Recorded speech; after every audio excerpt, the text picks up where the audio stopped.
Tigers baseball on Fox Sports Detroit is presented by Bell Tire.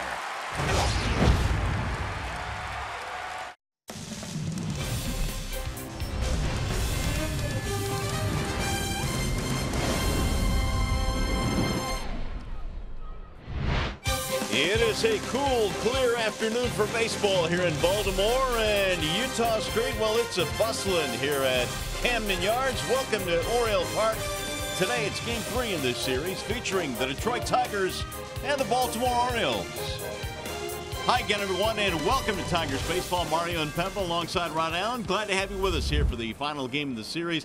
Finally, the bats came alive last night, Rod. They were quiet in Game 1. They were booming in Game 2. Well, they got it done in last night's game, and it started that very first inning with Nicholas Castellanos snapping that 22-inning scoreless streak with a base hit right back up the middle, and they just continued to keep the pressure on the Baltimore Orioles. They were outstanding last night with runners in scoring position. And Miguel Cabrera, all he needed was a triple for the cycle. Didn't get it, but still had a great night. Well, the big fella just got busy in last night's game, and every time he drives in a run, every time he hits a home run, every time he gets a big hit, he just climbs the all-time major league ladder as far as numbers are concerned. That's how good he's been.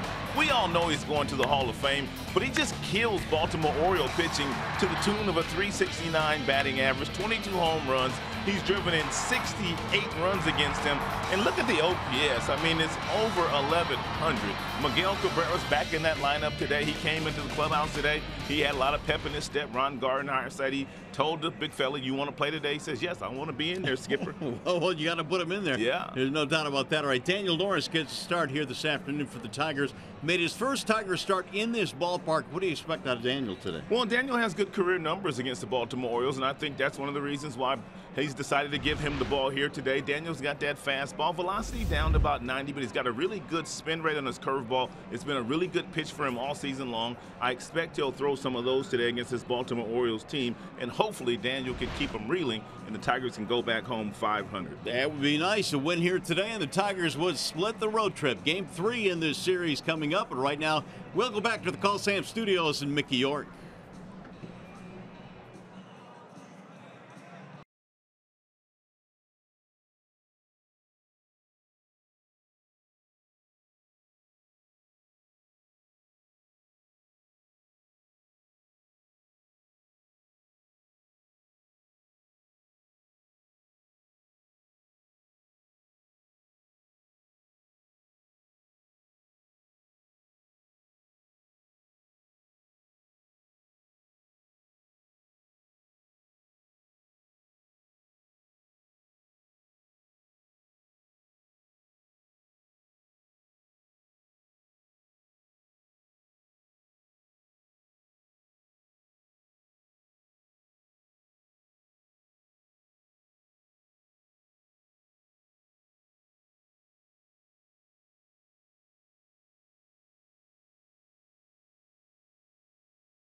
Raise your expectations of what a bank can be. Come to Comerica. And by Ram. Hurry in and get a great deal during the Ram Spring Sales Event.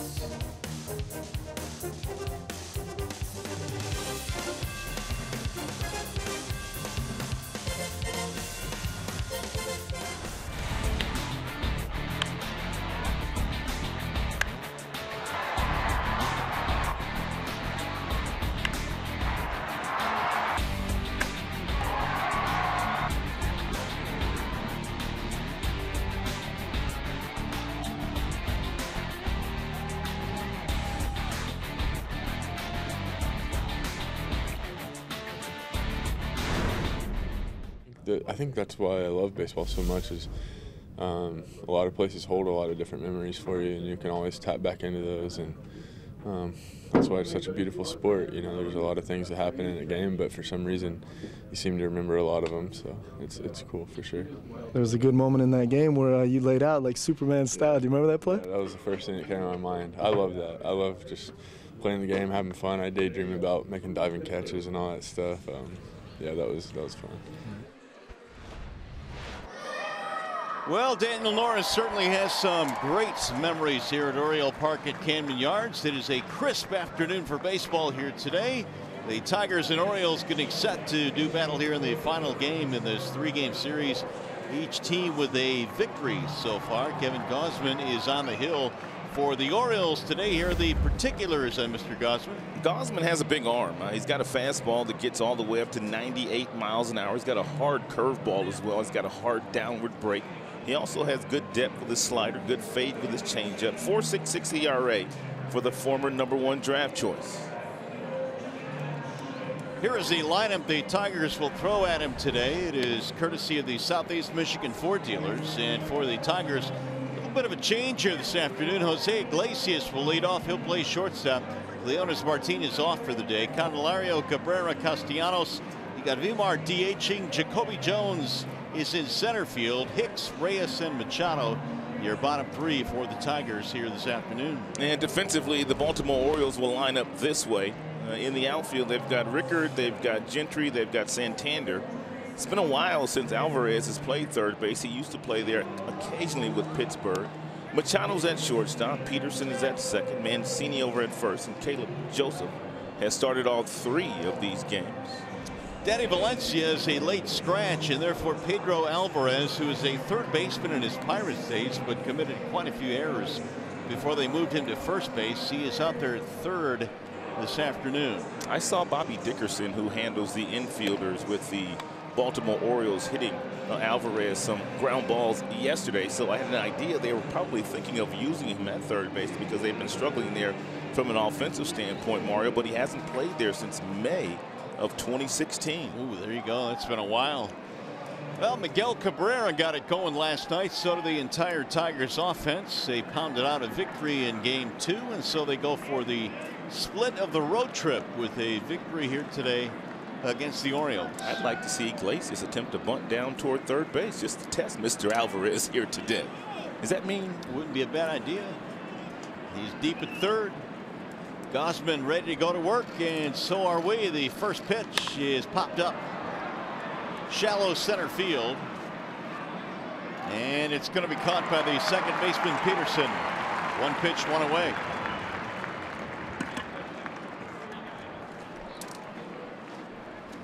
That'll bring up Jeimer Candelario.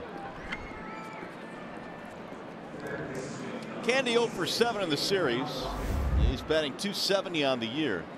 They told us today it was going to be in the mid-50s to nearly 60. It's chilly today. It's 49 right now. Here's the shift on for Candelario. You're looking ball one from Gausman. Jeimer again batting in the 2 spot, playing third base for the Tigers. Now the 1-0 pitch. That's in there, a strike right at the knees, 1-1. Kevin Gausman is 27 years old, out of Centennial, Colorado. Threw a season high 8 innings in his last start. A little bit low, 2-1 now on Jeimer. He's got good stuff. He's got a fastball that will top out at 98. He's got a slider. He's got a curveball. He's got a wipeout split-fingered pitch that he uses as a changeup. Throws it mostly with 2 strikes. Low ball 3 on Candelario. Candelario should get himself a really good fastball to hit right here. 86% of the time when Gausman is behind in the count 3-1, that opposing hitter gets a fastball. Get ready for it. And it's in there, a strike called, as Candy thought it might have missed. Not so, says Chad Fairchild, the home plate umpire.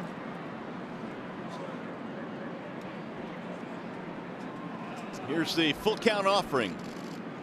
And he walked in ball 4. So the Tigers have their first base runner. By the way, if the Tigers combine for 3 or more home runs in this game, bring a copy of the box to a participating Arby's location tomorrow. Free small order of curly fries will be yours. So here's Cabrera. And for Miguel, it's been a good start to the year. He's knocked in 21 already this year. And there's the shift.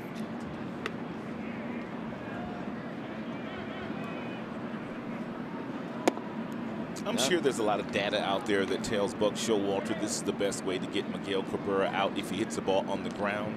But I'm sure part of it is the fact that he'd like to have Miguel just try to hit a ball through that right side of the infield for a single versus trying to find one of these gaps here at Camden Yards. I think some managers play tricks with some hitters. That'll miss outside. Now Gausman has lost sight of home plate, 2-0. There are some teams that will play Cabrera straight up, but these Orioles, man, they shift a lot. And they got Miggy around to the left side of the infield. And I guess if he singles to right, that's in some ways a victory for the opponent. Waiting on a 2-0, and he'll look at ball 3. Gausman falling behind and digging a hole. You can tell that Miguel is seeing the ball very well at this particular time, just by the way that he's taking the baseball. Sometimes you can just watch a guy in the batter's box if he doesn't swing, and you can tell that he's on top of his game, and Miggy appears to be on top of his game right now. There's a strike, 3-1. Well, he was on top of his game last night. He homered early in the game. He also doubled, singled. And predictable fastball count here for Miggy. That doesn't mean he's going to get one. He's always been a dangerous fastball hitter. Fastball away.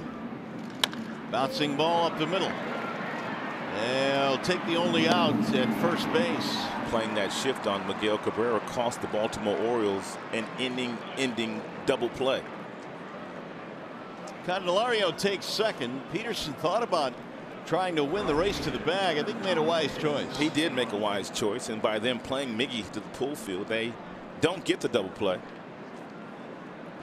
which sets the stage for Nicholas Castellanos. 7-game hit streak for the Tigers right fielder. Castellanos 2 out of 9 in the series. He had one of the just 2 hits the Tigers had in game 1. Nicholas batting a solid .320.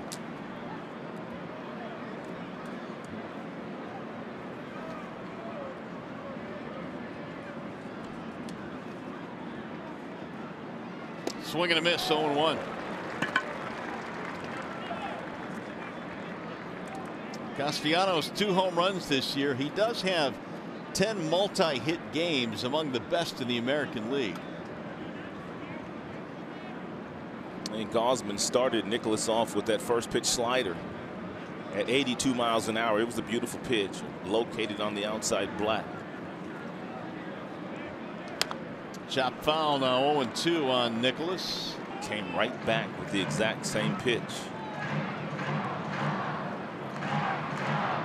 In the 7-gamer for Nick, 452.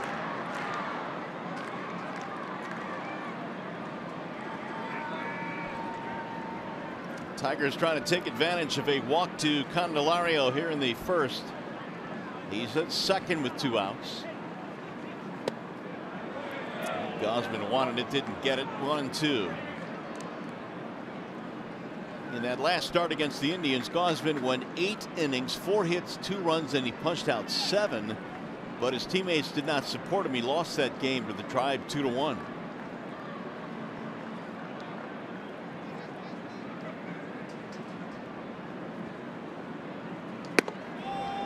Up and in, and the count evens now 2-2. That's a good take right there for Nicholas, especially with 2 strikes. And the fastball looks awfully good right up there around the letters, but Nicholas able to lay off of it to work the count back to 2-2. Victor on deck. Ooh, 3-2. And so Nicholas now has taken a couple of close pitches, and the count is in his favor.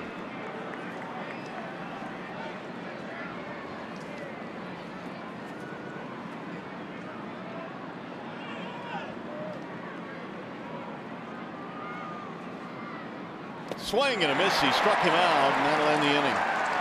First strikeout of the ball game for Gausman. Tigers get a runner, strand a man.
Tigers today presented by Family Heating, Cooling, and Electrical. And Daniel last pitched a couple of days ago, a couple of innings, a second game of a doubleheader in Pittsburgh.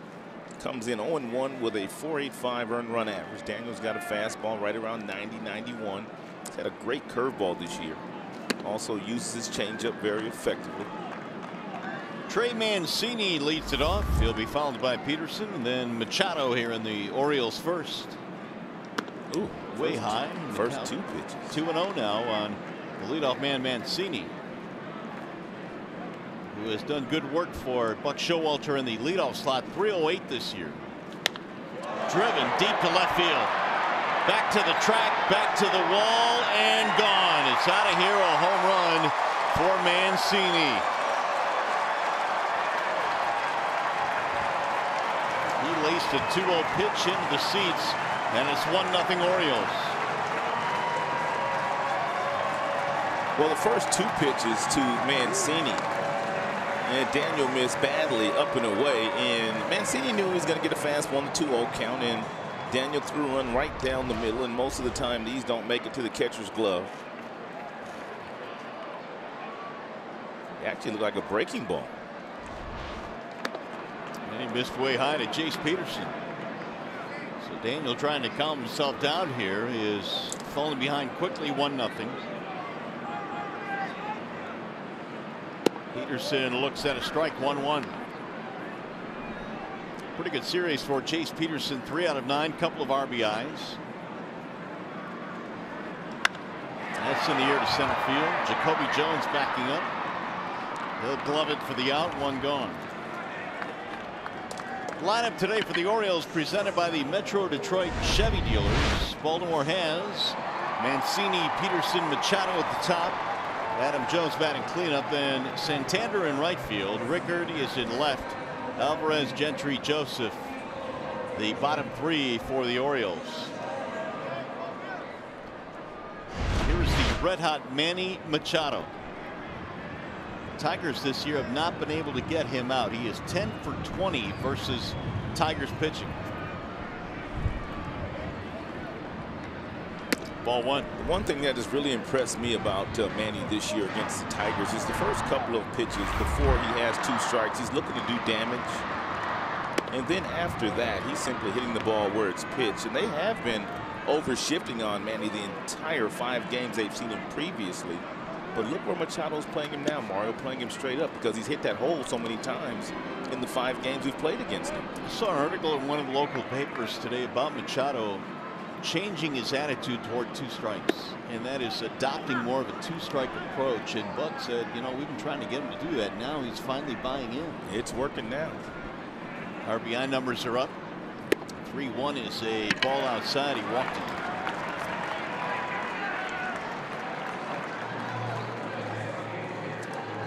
And Ron Gardenhire's ball club lines up this way defensively this afternoon. Victor Reyes getting a rare start today in left field. Jacoby Jones moves back to center, his natural position. Castellanos over in right. Candelario, Iglesias, Machado, Miguel in the infield, and John Hicks getting a start here today. Victor Reyes, the Rule 5 selection out in left field. Martin out. Jacoby sliding to center.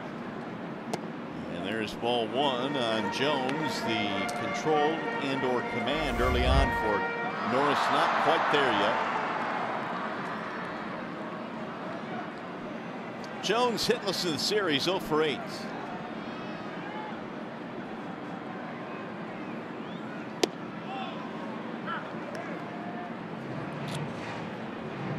Starting to see more and more Tigers throw that breaking ball in fastball counts, as Daniel did right there. It'll dive low in the count, 2-1 now.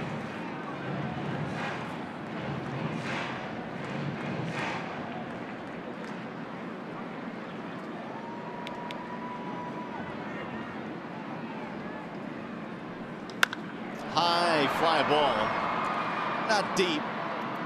Castellanos in right field will haul it in, and there are 2 gone, so Jones remains hitless in the series. Let's keep it that way. It's rare that they have ever been able to keep Jones this quiet. He's played over 70 games against Detroit in his career, and batting average well over 300. We'll bring up Santander now, who is bumped up to the 5 slot. Danny Valencia was slated to start at third base and bat 5th, but he was a scratch. And Santander looks at a strike. Triple and a single in last night's game.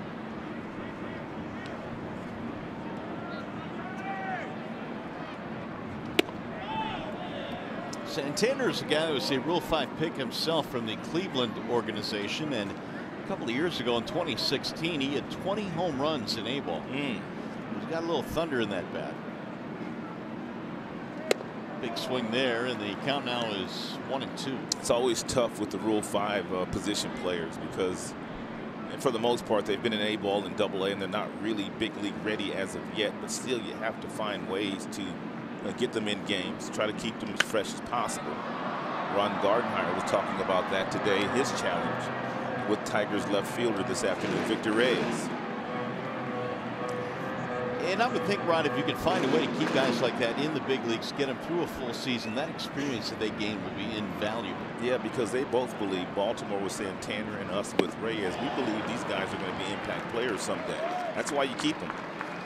So they minimize the damage. A strikeout of Santander. Victor Martinez will get things started for the Tigers as we go to the 2nd.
Time for the DTE Energy Know Your Own Power. Victor Martinez in his final at bat last night connected for a home run. And for you numbers crunchers, exit velocity 103, launch angle 25 degrees, projected distance 401 foot from home plate.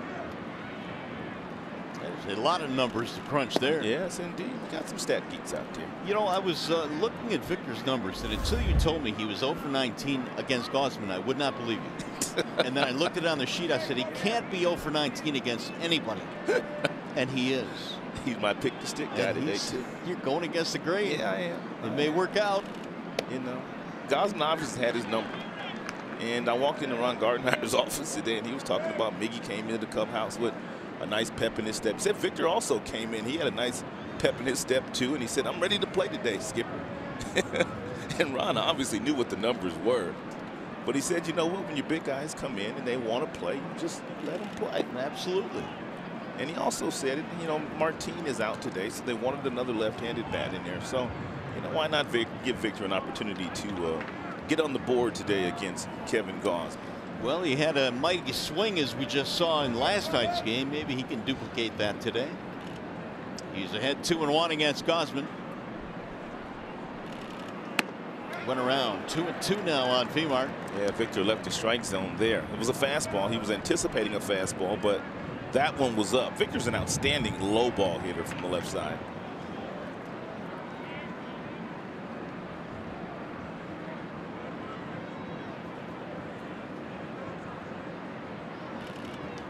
Little slap bat went foul. That's a nice spoil right there.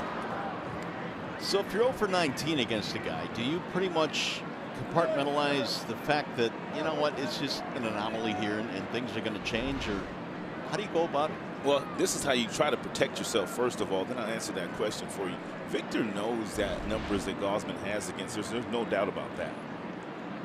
And he's just kind of going up there now. He's worked the count to 3 and 2, trying to see some pitches. I'm sure he watched video, Mario. He knows what Gausman's been doing to him. Gausman knows how he's been getting him out. So now it's just that chess game this afternoon of who's going to make an adjustment. Whether Gausman continues to dominate him or whether Victor's able to make an adjustment and get him a base hit.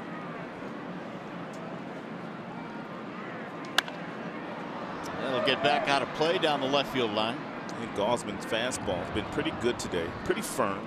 4-seam fastball, 94. He's thrown more strikes than balls. More balls than strikes, excuse me. 3-2. Martinez, Jones, and Hicks here in the Tigers' second. Tigers down by a run. And driven toward right field and hit well, but it's going to nestle into the glove of Santander. One gone. Let's take a look at our Bell Tire pitch by pitch. I wanted to go back to one of Jacoby Jones's at-bats last night. This was against Cashman, the starter. Slider, slider, slider. He pulls off this pitch right here violently. This has been his issue. Then he throws him a fastball, so he says, I'm on this one. And look at this next one. A thing of beauty. 2 different swings. One he pulls off. The other he keeps the head down, and he rips the ball down in the right field corner. This is outstanding 2-strike hitting. And I talked to Jacoby this morning, and I told him how impressed I was with that particular at-bat. And he said he just had to get back to trusting himself. He said he left the strike zone in that doubleheader against Pittsburgh. Then the following day, he swung and missed a few times. But he said he just had to get back to trusting his hands the way that he was trusting his hands on the homestand. Here's the 1-0 pitch. All right, now, for the layman, what does it mean to trust your hands? Well, trusting your hands means that you do everything properly with your lower half of your body, which tells you that you've got yourself in a good, stable position. And then that's when you just let the ball travel and get deep enough in the strike zone so you can recognize the strike and get a good swing at it. That means trusting your hands. So many guys, Mario, you see them drifting out with their body and then their hands are going with them. Those guys don't have the confidence in their hands, at least on those certain days they don't. Well, he's ahead 2-1 here. Good swing. 2-2 now. Jones. Looks like Gausman, when he does fall behind, he's going to throw a fastball, but the fastballs that he has been throwing are at the top of the strike zone. He did it to Nick. He also did it to Victor. He also did it right there to Jacoby.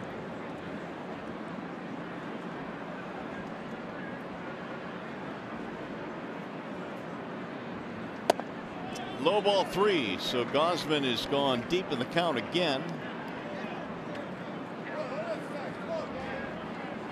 Gosman part of a very good draft class in 2012.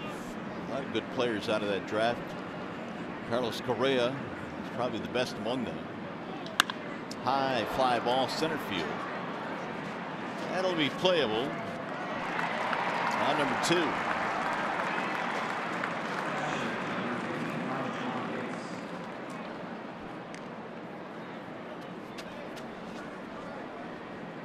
That'll bring up John Hicks. The other players of note in that 2012 draft, Byron Buxton. Yep. By the way, I guess fractured his toe last night, and he's on the DL. Stroman, Barrios, Seager, a lot of good players in that draft, and of course we're barreling in on the draft this year, which is coming up in the month of June, about a month away now. And that's when you were talking about today, when you are fortunate enough to get those #1 draft choices, man. That you have to really make sure. And I know the Tigers are doing all the due diligence, and they're going to make the best pick possible. But those guys that you can draft #1, those guys can change your organization. Like a Correa or Verlander, who wasn't a 1-1, but first round. You know what I mean? Here's the 1-1 pitch, and it's a strike called on Hicks. 1-2. Yeah, and that's why the Tigers certainly are doing their due diligence. There really isn't that one guy, that Bryce Harper out there, that everybody says, okay, he's #1. Now the 1-2 offering. He foul tip it in the glove for strike 3, left the strike zone, and Gosman goes 1-2-3 here in the second.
Bottom of the second here in Baltimore. Time now for the Bernstein advantage, and we're talking about the advantage you can have when you shave some time off between pitches, and the Tigers have done that. All 3 of these guys. Norris has done it, Matthew Boyd, Fulmer, and you can go on and on as far as the Tigers pitchers are concerned. And because, Mario, they're working so efficiently and quicker, their defense has been much better this year. Guys are making plays for them. Soft little pop up in the shallow right, and it'll bloop in for a base hit for Rickard.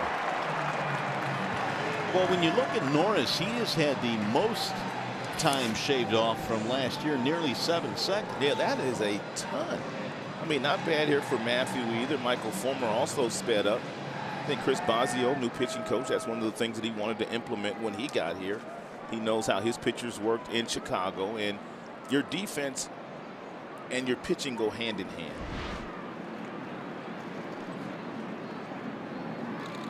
Pedro Alvarez is looking at strike 1. Had a pretty good game in game 1. Did Pedro? A couple of home runs. I'll say so. He also walked as a pinch hitter last night.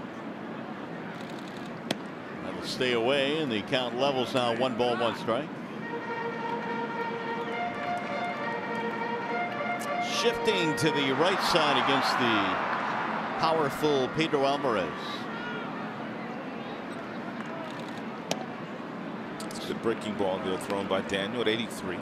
He's got a real nice spin rate on his curveball. His curveball has been a good pitch for him this year. It has not gotten hit very hard at all.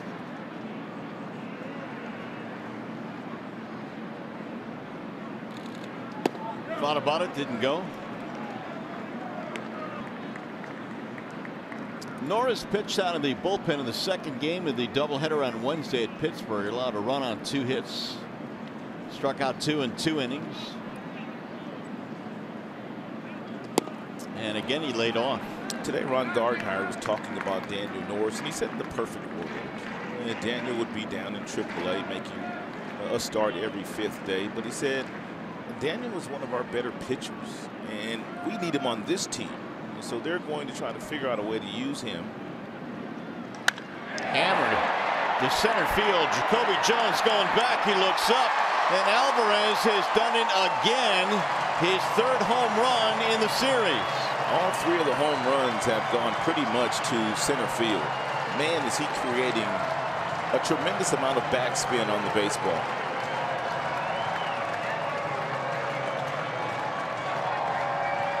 He wasn't even in the original starting lineup. He was not.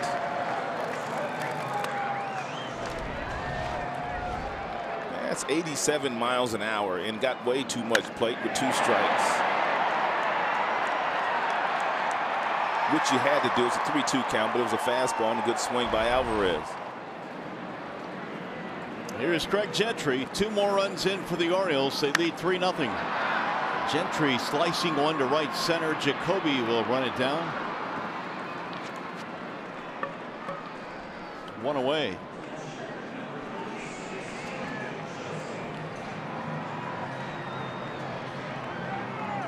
So Alvarez with tremendous numbers now against the Tigers. Here's Caleb Joseph, the number 9 hitter.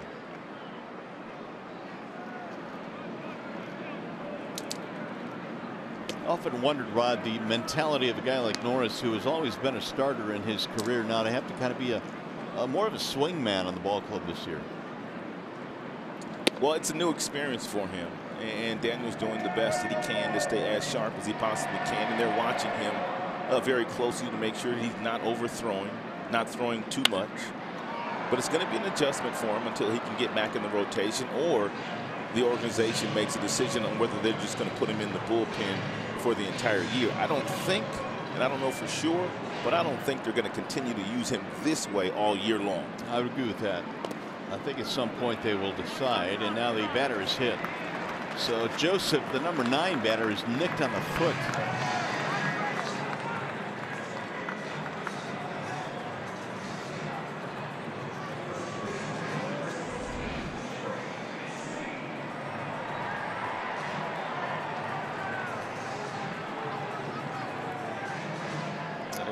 Right off that left foot. Yeah, it looked like he got on the instep that was protected, and so now man on here with 1 out. Ball 1 to Mancini. I wondered, we've talked about how fast Norris is working. I mean, he literally is getting it and throwing it. I wonder if you could work too fast. That's possible. That's possible. That's possible that you could be, concentrating heavily on just getting the ball and then throwing that next pitch, and then you're not really gathering yourself to really think about what you're doing. I do know this much: he's falling behind too many of these Oriole hitters here, and that's why they've been hitting the ball hard. They've all been in real good fastball counts. Like this one, and that'll miss low. 3-0. Mancini more than likely has the green light.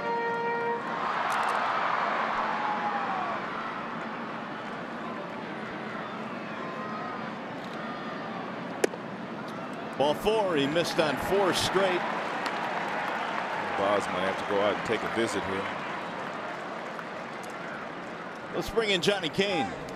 Well, Mario, we go back to August 2015 when Daniel Norris made his Tigers debut. Pitched 7 1/3 of 1-run baseball here, securing the win. Big play in that game was when he robbed J.J. Hardy of a sacrifice bunt. He laid out for that one. But, you know, you talked about it in the open. You heard from Daniel Norris saying it's what he loves about the game of baseball. You have certain parks. He loves pitching here. He said you have certain memories you can tap back into. You know, again, today, you know, doesn't quite have what he did on that particular day, but we got a lot of baseball to play, guys. We do indeed, and he was jumped early in this game. Mancini hit one out the very first batter he faced, but now Daniel again having trouble with command. He has hit a batter, he has walked a batter here in the second. Jace Peterson, the hitter. Rolled foul and banged that one off his foot. Well, Menards brings you the big money encounter. Here's the catch that Johnny Kane was referencing.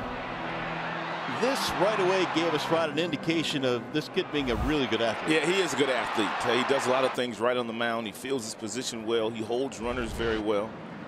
And that's not an issue, him fielding his position. Down goes Peterson on strikes. Here's the line from that Tigers debut. 7 1/3, 1 run.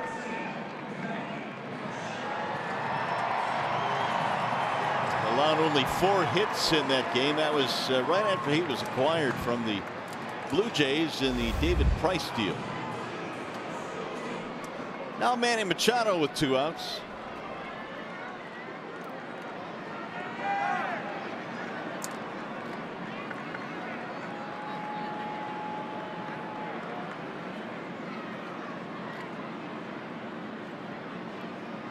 Ball 1 high to Machado. Manny walked in the first inning. His name is dotted all over the league leaders list.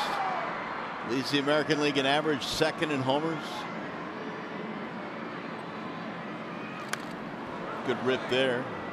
1-1. He's a good player. 72 total bases leads the American League.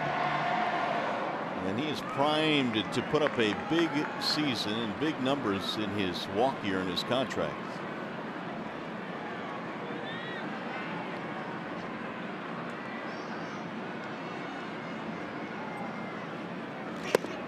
Missing low, did not go. Manny has won 2 Gold Gloves and 1 Platinum Glove playing third base, but he came to spring training this year and he asked Buck Showalter could he play shortstop, his natural position, so that's where he's playing these days. Ground ball towards short, and Iglesias will flip for the force. That'll end the inning. 2 runs in on the home run by Pedro Alvarez, and it's now 3-0 Baltimore.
Brought to you by T-Mobile. Yesterday, Diamondbacks Nationals. Arizona got a clutch RBI single from A.J. Pollock in the 8th. And then 3 straight walks. One from Pollock to force in the winning run. And 4-3 was the final score as the Diamondbacks closed it out. And how about this? The Diamondbacks now are the first National League team to win their first 9 series in a row since the '07 Cubs. And Torey Lovullo, who was manager of the year last year in his rookie season with the Arizona Diamondbacks, is at it again. Those guys really play hard for Torey Lovullo. Gosman delivers a strike to Victor Reyes. Of course, Ron Gardenhire was part of the Arizona Diamondbacks staff last year and said Torey Lovullo really didn't need him at all. Even though he's a rookie manager, Ron Gardenhire said he had a really good feel for managing. And I guess they don't really miss J.D. Martinez either, do they? Well, you asked the question last night, are they really that good? And I thought, well, without J.D., I didn't think they'd be this good because he was huge for them. After the acquisition from Detroit. Mike Hazen, their general manager, is a very bright guy. Very bright guy. He came from the Boston Red Sox. And he's the one that has put that ball club together for the most part. Arizona 19-7. Tigers were able to get this young man right here from the Arizona Diamondbacks, Victor Reyes. The 1-2. It was interesting how Gardy was saying yesterday he is not afraid to play Reyes, and he feels that he has good skills. They saw plenty of them in spring training, watching him play every day. Now, obviously, the experience factor is not on his side, but physically, he competes. It'll miss outside 2-2. How about Gosman in his pitch usage today? He is 80% with his fastball. Slider 15%. A base hit to right field for Reyes. Leadoff single for the Tigers. Hey, see the Tigers take on the Rays tomorrow through Wednesday at Comerica Park.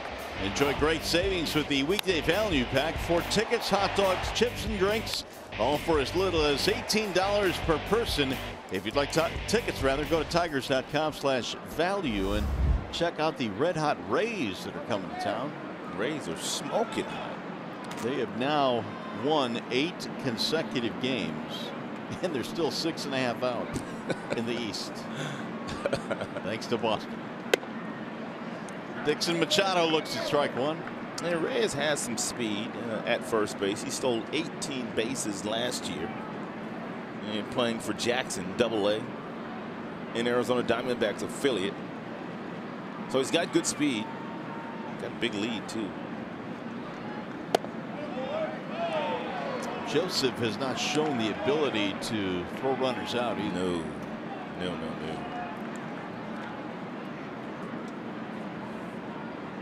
Machado 1-for-7 in the series.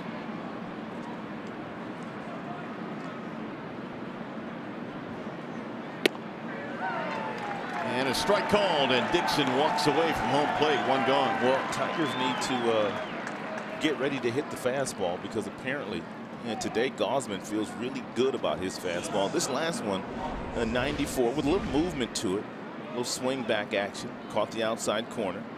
Dixon knew it, but he has thrown 80% fastballs. Extremely high number, especially in this day and age. Right, especially from what we've seen this year. So here is Iglesias.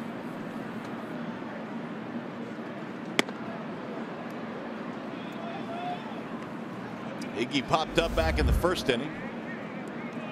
We're showing Reyes a batter ago, and his lead was about 12 feet. Is that really what you want minimum? That's a really good lead for a base stealer. For a base stealer? It's a really good lead.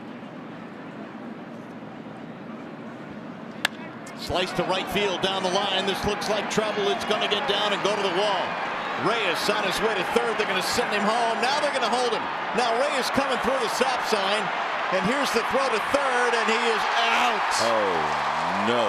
What happened?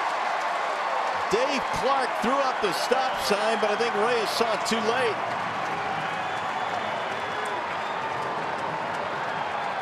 He stopped, then started, and then went back and was out.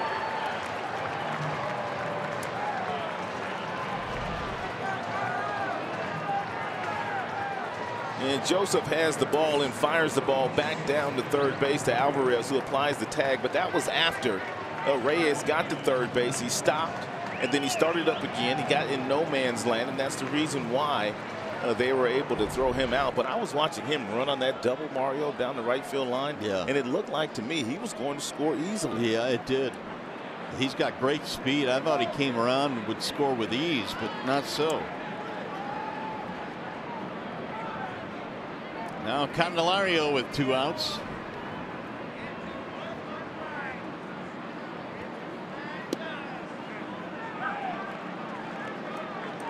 Reyes acted like he wanted to score. He was barreling around third base, and by the time he saw the stop sign from Dave Clark, he stuttered and then headed back and was thrown out. Meanwhile, Jose Iglesias continues to swing a hot stick in that leadoff spot today, with Leonis Martin getting the afternoon off, at least at the beginning of the contest. 6th double for Iglesias and double number 100 in his career. Congratulations. Also a 6-game hitting streak for Iggy. Sliced out of play. 1-2 on Candelario.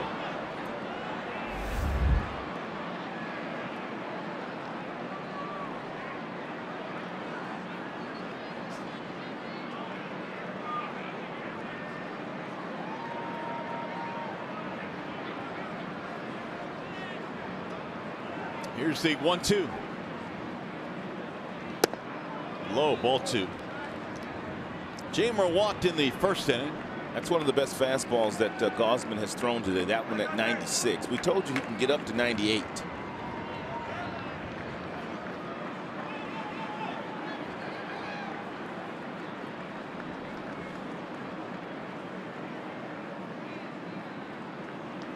Little chopper back up the middle. And Candelario is out. That'll end the threat. Tigers leave a man at second, and we'll go to the bottom of the third.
Hit a couple home runs in the game. That was Mancini. He greeted Daniel Norris. That was the first batter Daniel faced today. And Pedro Alvarez was not even scheduled to start today. He was a late addition.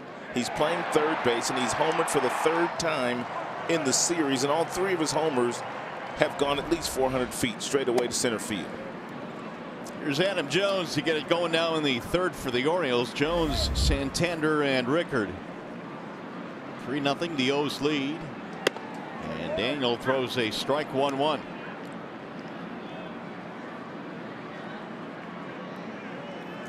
Been a lot of traffic for Norris early on in this game. He'll drop a breaking ball down low. 2-1 the count on Jones. Had him fly to right field his first time up. It'll dive low again. So again, Norris falling behind, 3-1.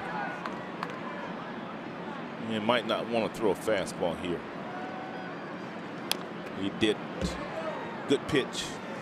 Good leadership skills there shown by the backup catcher, Mr. John Hicks. You don't want to throw Adam Jones a fastball in that count. John Hicks from Goochland, Virginia, which is about a 3-hour car ride to Oriole Park. Same hometown as his former teammate Justin Verlander. Saw John walk through the hotel lobby last night.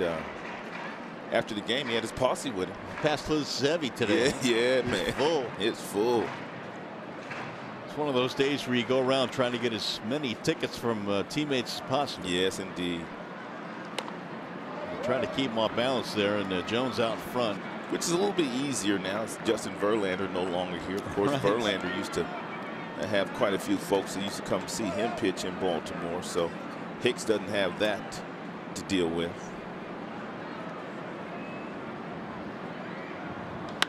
Jones skies one in the air to right center. Castellanos hauls it in, one gone.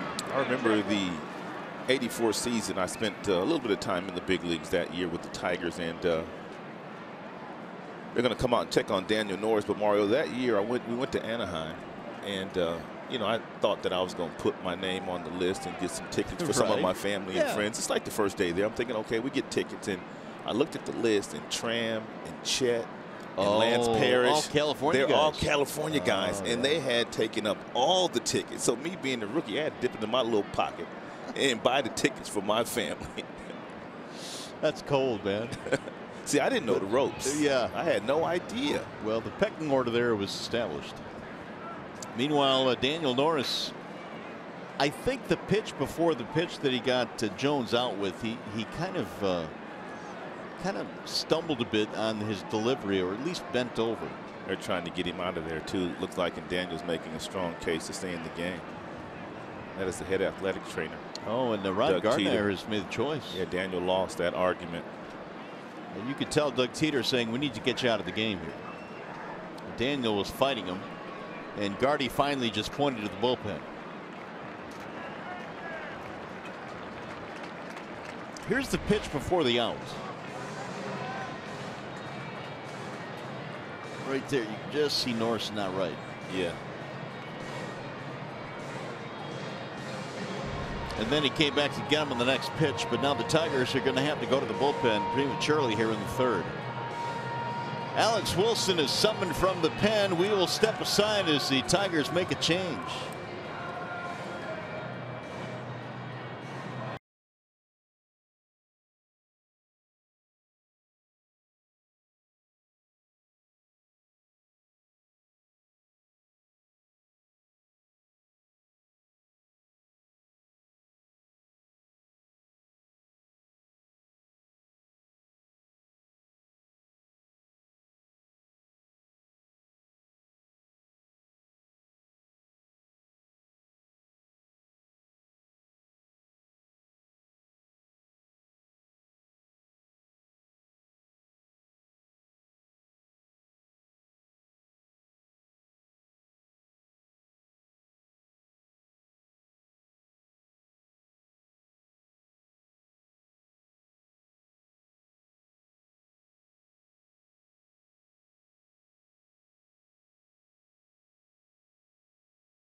I did get a workout in. I unfortunately was not able to get any miles in today, but I appreciate you asking, Mickey York. I did have fun last year when I ran the D, I'll tell you that much. You know, the Baltimore Orioles coming into this series are off to their second worst start in franchise history, just 6-19, that being through 25 games. And I had a chance to talk with Adam Jones. You know, he understands. I mean, this is part of the deal with the athletics. You know, or participating in athletics where you're going to have some guys come up, some guys go down. And they've got 6 guys on the disabled list right now. Jonathan Scope, Mark Trumbo, Tim Beckham, Colby Rasmus, Zach Britton. The list goes on. So they've got some integral parts of what they're trying to do, which obviously when you don't have all your pieces out there, it's tough to put anything together. And he said, I understand fans may be frustrated, but if they're frustrated, we're even more frustrated. But part about being a professional athlete is understanding that. He said that's what we do best. We pick each other up. That's what people do best. They pick each other up. So the Orioles are kind of going through it right now as far as injuries are concerned. But, you know, they don't want to let this thing get too far behind as far as the division race is concerned. And you guys know that well, Mario. Right? Yeah, Johnny, the issue there is the Boston Red Sox in the East at 19-7. So the Orioles, not a good year to fall behind like they have, get off to a poor start. Wall side windows pitching change now for Alex Wilson. He will take over for Daniel Norris, and he'll deliver down low. We had a nice shot there of Ron Gardenhire consoling Daniel Norris on the bench, talking to him, and I'm sure explaining to him that you've got a bright future and there's no reason to try to leave you out there to pitch through whatever pain you were trying to pitch from. And that's the one thing with Daniel Norris. He's had so many injuries and he just wants to stay healthy. He's said that that's what he wants to do, but for whatever reason the injury bug just continues to bite him. Now we don't know what he left this game for, not yet. There's the ball line to left field. Reyes had him played nicely. And meanwhile, this might be the best thing for Alex Wilson. Alex Wilson has given up some big home runs this year already, late in games, and he can't figure out exactly why he has done that. All he can continue to do is take the baseball. And Willie has pitched in over 60 games the last 2 years for the Tigers out of that bullpen. And you want him to do well. So he's going to get an opportunity to get stretched out here today. And he should be able to figure out some things. There are the numbers on Norris. We're talking about Daniel being frustrated with injuries, and he attended a sports science training center in the offseason to study why he has been injured so much. But again, here today, he's taken out of the game early on with an apparent injury. It really has been a frustrating stretch for him. But you know what, Mario? Something tells me that whatever he left this game for is not really that serious, because he wouldn't be sitting on the bench. He'd probably be up in the clubhouse somewhere. Good point. Yep. And he was fighting tooth and nail to stay in the game. 2-0 count. Rickard looks at a strike. I think your point about Wilson is also a good one.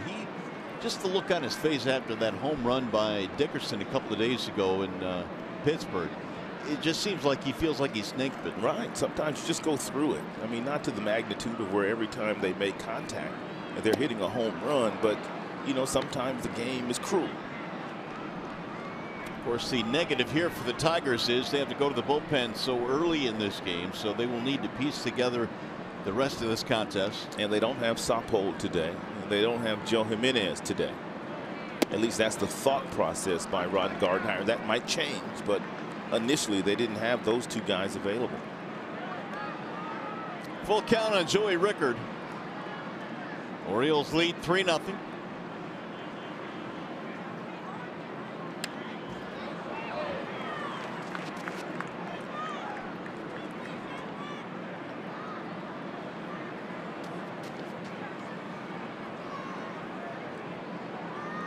Rickard singled in the second, followed by the home run from Alvarez to make it 3-0. Now the 3-2. Bouncer up the middle. Iglesias charging, and out at first base is Rickard. 1-2-3 inning. 3-0 our score, and you're watching Tigers baseball presented by Bell Tire.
Tigers trail this one 3-0 as Miguel Cabrera stands in. Miguel Cabrera last night was a triple shy of the cycle. Get this, Rod, for the 34th time in his career.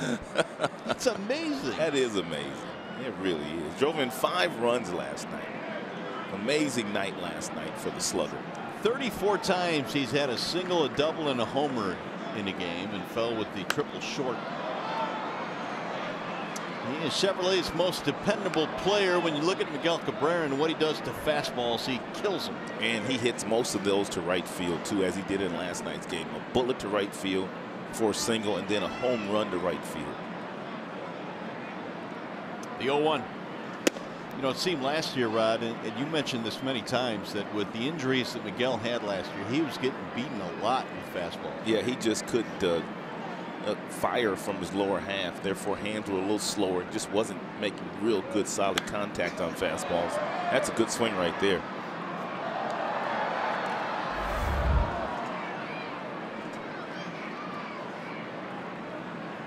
One and two.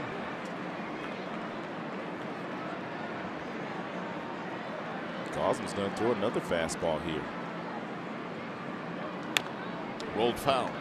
It's a 2-seam fastball. Whenever you see the catcher put down that one finger and then you see him use a circular motion, that means he wants a 2-seam fastball. He wants a fastball that's moving at the bottom of the strike zone. 75% usage with the fastball today by Gosman. This is a 4-seam fastball right here. See, the ones that are 4-seam fastballs anywhere from 94 to 96. And the 2-seam fastballs anywhere from 90 to 92. Already a really good at bat here by Miguel Cabrera. 0 for 1 with the ground out. Going with that breaking ball now. And it's chopped to the left side, cut off there by Alvarez. He slings it across. The tag is made, 1 gone.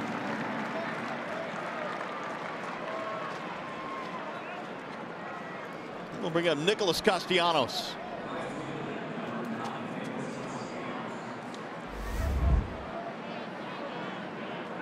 We're talking about Alvarez. What did you say? He hadn't made a start at third base since May of 2016. 16. Yeah. So 2 years. Man, that last ball kind of tailed on him, but he's out there playing third base today. Valencia late scratch.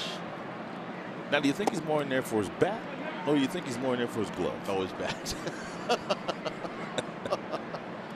His glove. We're not going to pile on here, but he made 27 errors at third base for the Pirates 2 consecutive years. As long as you drive in more than you let in, you're okay. Here's the 1-0. And Nicholas looks at a ball inside. 2-0.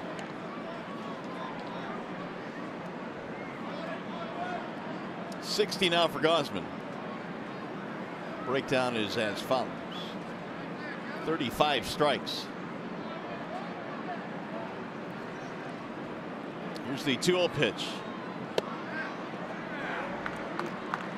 Nick thought it was low, but it was in the zone. 2-1.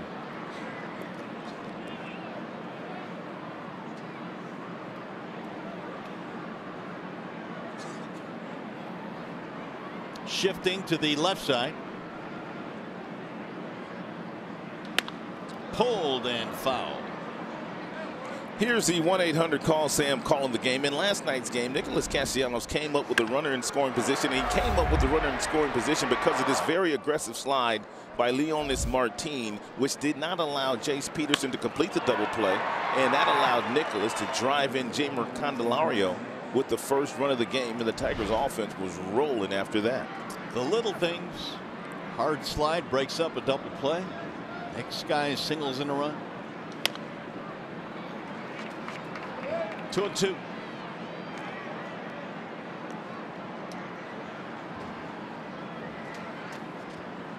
There's Leonis.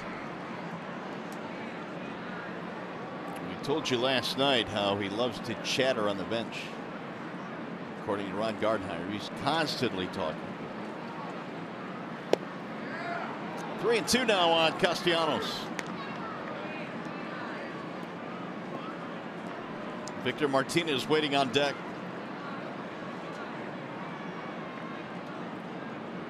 Has been allowed a double in the third, but they had a runner thrown out at third base. Victor Reyes took a wide turn and couldn't get back to the bag. Pulled on the ground to Alvarez, stays with it, and got it. Mancini kept his large toe on the bag there. So they are testing Alvarez. Yeah, Ron Gardenhire wants to make sure that Mancini stayed on the bag. He's holding him up for a moment.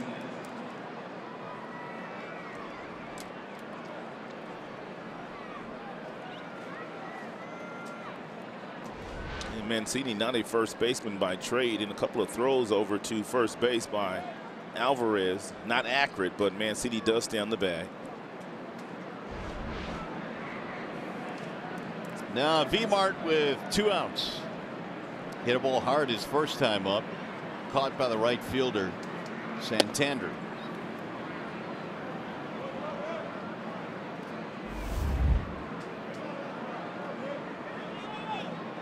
Victor snapping an 0 for 14 with his home run in Game 2 last night. That is Alvarez out in short right field from his third base position. So not only is he playing a position third base, which he hadn't played in 2 years. He's playing the rover position now. No, he's got to go out and play a softball position. Heck with it, Pedro.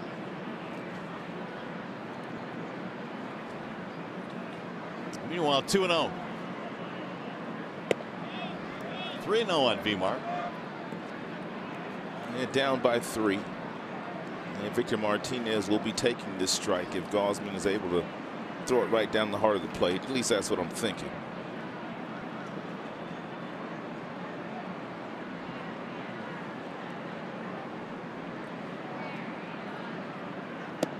Ball 4, walked him.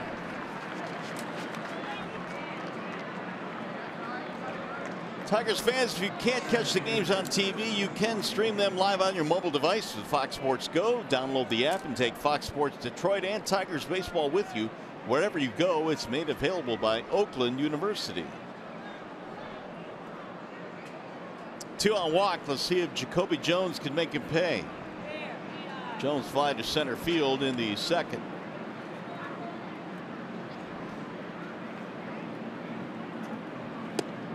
Oh, 1. Both these guys went to LSU, correct? That is correct. Gausman is a year older than Jacoby Jones.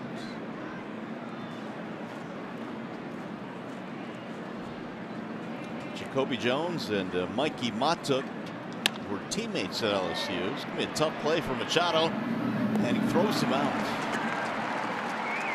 That'll end the inning, no runs. They get a walk, strand a man, and Manny Machado with a fine defensive play from the shortstop position.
A 3-0 lead here as we go to the bottom of the fourth at Oriole Park at Camden Yards on a cloudy, cool afternoon here in Baltimore, wrapping up this series. Alex Wilson goes to work against Pedro Alvarez. Willie had to come on last half inning when Norris left with an apparent injury with one out in the third. And then Alex got a fly ball and a ground out. Alvarez, a 2-run shot off Norris in the second. That extended the lead to 3-0. And back-to-back breaking balls thrown to Alvarez. He missed with both of those, did Alex Wilson. The way Alvarez is swinging the bat right now, I would not challenge him with a fastball. Throw him a breaking ball, see if he'll be over-aggressive on it. Back up the middle, had him played nicely, though, on the shift. And Iglesias throws him out. A 6-3 ground out. We'll bring up Gentry. So Wilson now has retired all three that he has faced.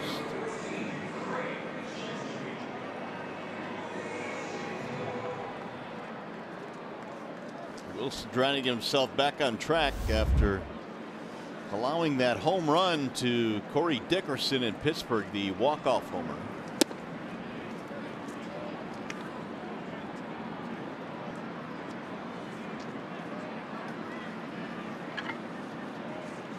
Here's the 1-0 pitch.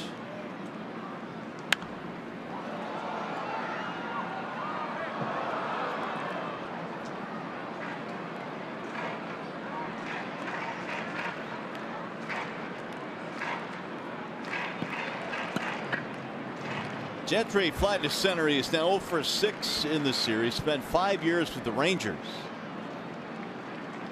Chop left side of the infield for Candelario. 2 gone.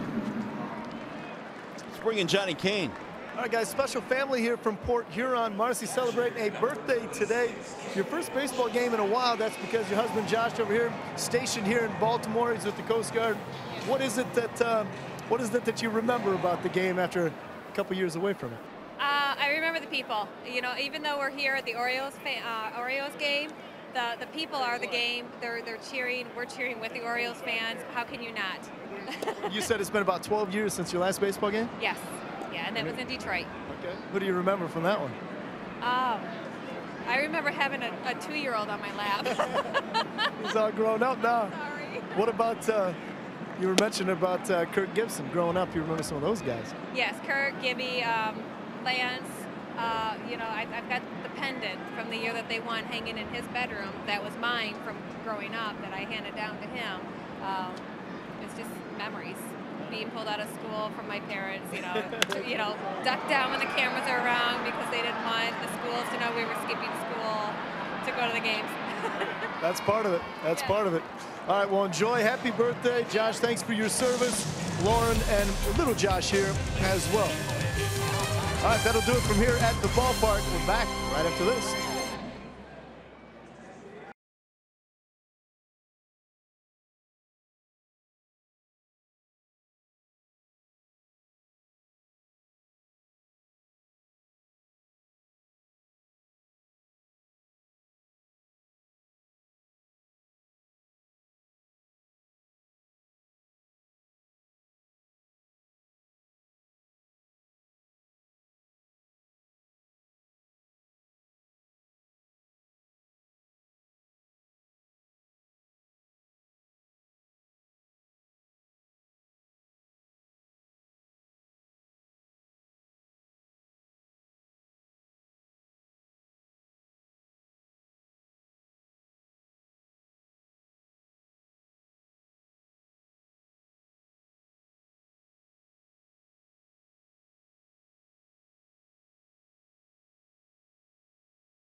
the 5th inning, 3-0. And back on April 18th, John Hicks probably hit his biggest home run as a Tiger. He connected against Darren O'Day. That was a big shot to left field. I believe it was a 3-run shot, wasn't it? Yep.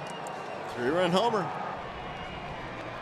Tied it up bottom of the 8th inning. Tigers would have to win that one in walk-off fashion, but big shot from Hicks.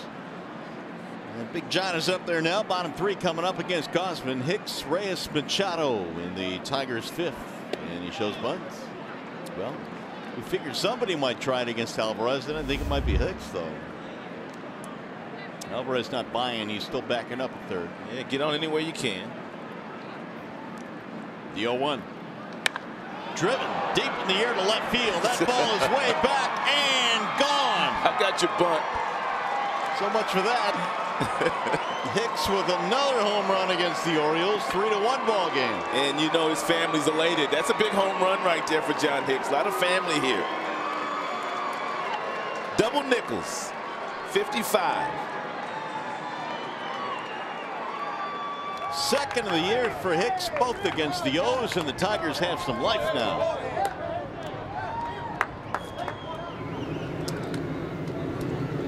Fourth RBI of the season as well for Hicks. Here's Reyes. Strike 1 on Reyes.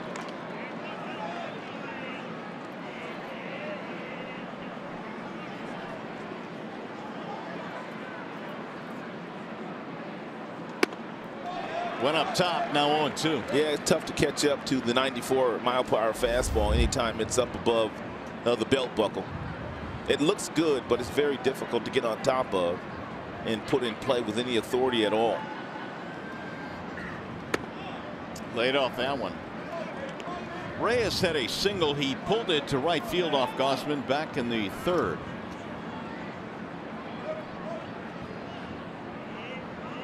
Here's the 1-2 pitch. Swing and a miss. Gausman takes care of Reyes. 1 out.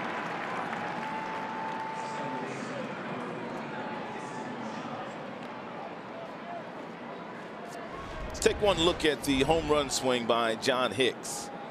It's a fastball, 2-seam fastball at 91. I told you those don't get up to 94, 95. He's got a little movement on it, and that one landed in the left field seats.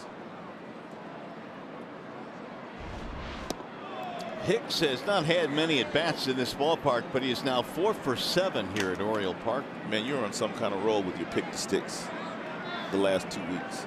No, 10 days maybe. Made up a lot of ground, but kind of like I was at the beginning of the year. I know how quickly you can lose that ground. No, but you are rolling right now. You had the number 2 pick today, and you took John Hicks, a guy that very seldom plays all that much, but you just had a hunch. I mean, that's big league, buddy. Baseball's about hunches, don't you think? A lot of times it is. You know, sometimes you just get a feeling. Yeah. Meanwhile, Machado waits on it 1-2. Well, keep it rolling. Nah, you don't want me to do that. Well, you win, I win. Might be the last time I ever hear that. You win, I win. 2 gone. That'll bring up Iglesias now. There's a guy that's rolling as well. That would be Jose, who doubled in the 3rd. And Ron Gardenhire said he didn't have many options today when he came to the ballpark and he huddled with his coaches, and they decided to give Leonis Martin the day off. Machado had let off this year when Martin didn't play, so he said Iglesias is swinging the bat really well right now. Why not give him a shot? He said he's not worried about Iglesias changing his swing to lead off today. He said Dixon Machado, sometimes when he leads off, he kind of changes. He's not as aggressive, but he didn't have that problem thinking that Iglesias would fall into that trap. It was just a couple of days ago back in Detroit where I asked Iglesias where he preferred to be in the lineup, and he said it doesn't matter, I just want to be in the lineup. And that's exactly what Ron Gardenhire said when he told Iglesias that he was going to lead off for him today. He said, anything for you, Skipper. Chopped to third base, gobbled up by Alvarez. He'll fire it across the diamond in time. That'll be it. But the Tigers have a little bit of life now. John Hicks goes deep to left. Second of the year against the O's. Pow! 3-1.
2-1 is the score as Alex Wilson goes back out to the hill. Willie now has retired 5 in a row since replacing Daniel Norris, and Nico Goodrum now has replaced Miguel Cabrera. So Miggy is out of the ball game. Tigers have lost 2 players from the starting lineup today. Daniel Norris left with left groin tightness. That was the official word. That is the same injury that really has bothered him a lot lately. Yeah, and but I think, as you mentioned, though, it was at least encouraging to see him on the bench. And they say that Miguel Cabrera left today's contest with left biceps spasm. What's a bicep? That's a new one. Yeah, I haven't had one of those since I was 20. 2-1.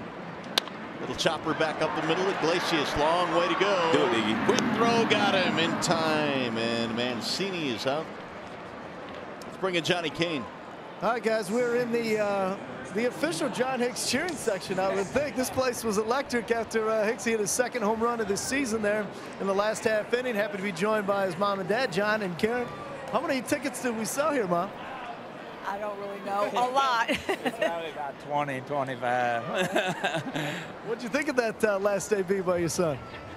Say what? That last at bat by your son. Oh, it was awesome. Yeah, he hit that one pretty good. I was standing over there. I looked over and I saw there were tons of high fives taking place.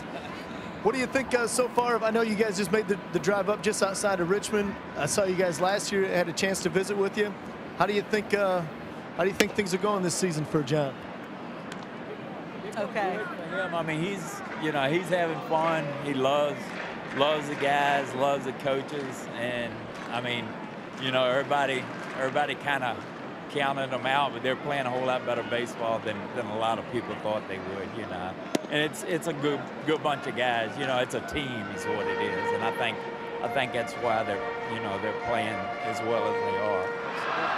I know you had an opportunity yesterday. You said during batting practice, had a chance to catch up with Al Kaline. How was that? It was awesome, man. It was an honor and a privilege to meet him. He's a great guy. My son was telling me about him and how great a guy he is and how good he is to the team. And it was just, I mean, he's the guy. He's the Tigers. Mr. Tiger. Well, I know John's wife just went to go get something to eat, I think, but we got cousins here. We've got brothers, sisters, the whole section. Section 31 right here is the John Hicks official fan club. Hey, great to see you again, Karen. It's great to see you, John. You too. All right, enjoy the rest of the game. Always a pleasure. Thank you. All right, guys, back upstairs. All right, Johnny, nice work. Always great to catch up with the family. There's a strike called, and out of there is Peterson. And meanwhile, Willie doing an outstanding job keeping the score at 3 for the Baltimore Orioles. And this Tigers offense, Mario, as we have witnessed all season long, they're going to come back in this game. If they don't score any more runs, the Baltimore Orioles, the Tigers offense is going to bunch together some hits here sooner or later. 7 in a row retired by Wilson after coming on. And what you said when he first came out about this being maybe the best thing for him, apparently, at least so far, is true. And you know why?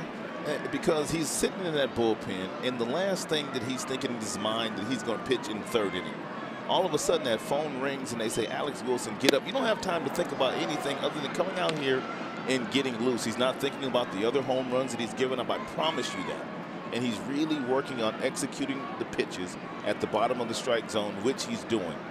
Everything's at the bottom of the strike zone. Look at that pitch right there. That is a beautiful slider. That's what he needs to do more of. Machado will walk in a ground ball out. You can't make a better pitch than this. And especially if you're getting Manny Machado to look like that in the swing, because he is locked in. Back up the middle, an 0-2 single over center field. And Machado with his first hit of the game. There's another example of Manny Machado. Once he falls behind, he's not trying to hit the ball in the ballpark. This ball was off the plate. It's a fastball. Hicks' glove was literally 3 inches off the plate outside. He threw it right at the glove, and Manny reached out and hit it right back up the middle. Look how far Manny reaches out to get to that ball. I don't remember the exact number, but with 2 strikes in the count, 0-2 specifically, Manny is hitting 261. And not bad. That is really good with a 2-strike count. Because you know what the league average is, right? There's got to be about one bucket something. Some change. Yeah. There's Buck Farmer warming up. He'll be the next to come into the ball game, it appears. Adam Jones with 2 fly balls, both to right field. 3-1, the Orioles lead.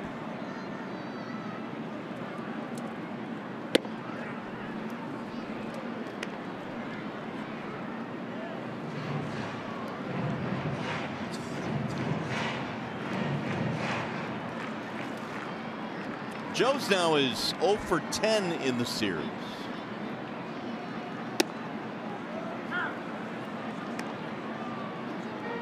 One and 2. Orioles now 4 hits. Tigers have 3.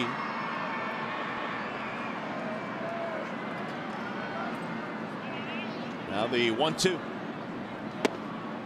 2-2 on Jones. Good location. If you're going to miss with the slider, that's exactly where you want to miss. To a dangerous hitter like Jones, you want to miss down and away.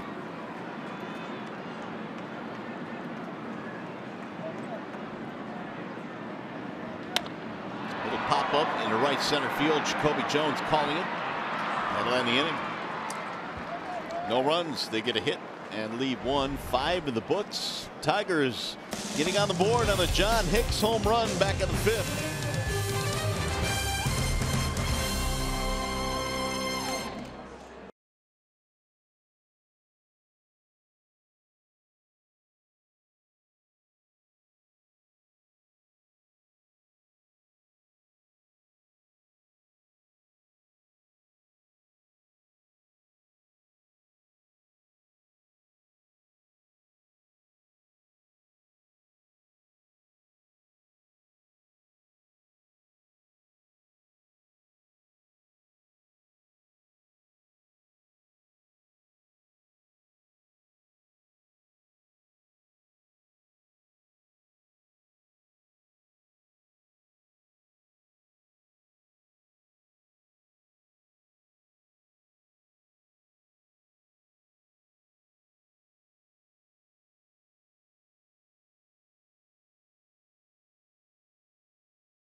Baseball on Fox Sports Detroit is brought to you by Bell Tire. For tires and auto service, everybody needs a Bell Tire guy. Chevrolet, the most awarded and fastest growing brand the last 4 years overall. And by Sling TV, live TV you love, only better. Back here in Baltimore with the Tigers trail by 2 as we go to the 6th inning. And Kevin Gausman goes back to work. He's got Jeimer Candelario to lead things on. Then Nico Goodrum and then Victor Martinez. Candelario walked in the 1st inning. He is 0 for 1. Shoots a ground ball to the right side. Sliding play. Alvarez. Quick throw. Not in time. Did Pedro just make that play? That was that was kind of athletic over there. He's starting to feel it now. Look at him leaving his feet, getting back up, throwing off balance. Nearly he got Jeimer.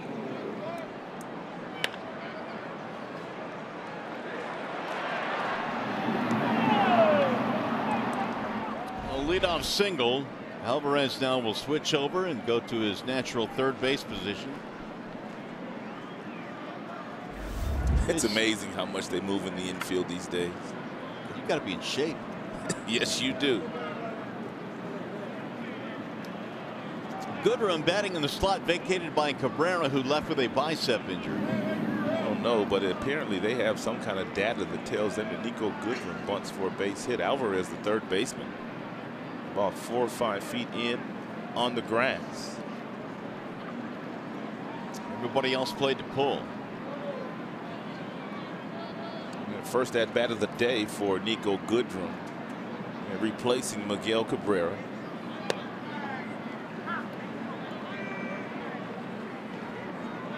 Nico got 3 consecutive starts over in Pittsburgh. He started at second, then he started at first, and he started at third, I believe it was. He made 2 really good plays from second base. Swing and a miss. 0-2 on Goodrum.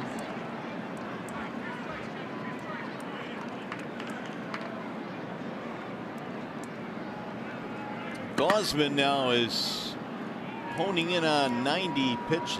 He's got 88.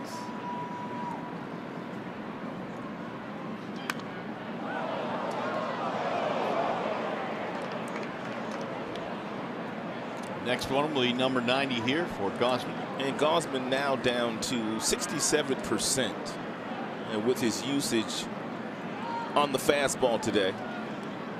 Earlier in the game, he was up to 80% with that heater. First 3 innings.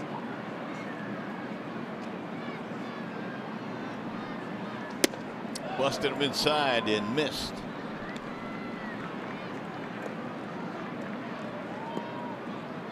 He's only got 1 more inning here. This probably will be his last inning. Looking like it. If he can get through it with 90 pitches. Yeah, he's got the middle of the lineup to deal with here.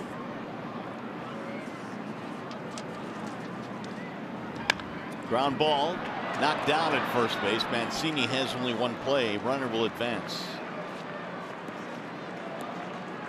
3 unassisted.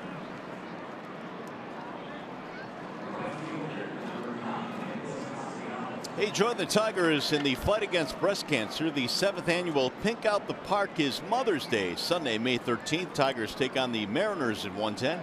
First 10,000 fans receive a free Pink Out the Park hat courtesy of Kroger. For tickets, go to tigers.com or call 866-66-TIGER. Gausman has gone over 100 pitches in 2 of his 5 starts this year. He threw 107 his last start against Cleveland.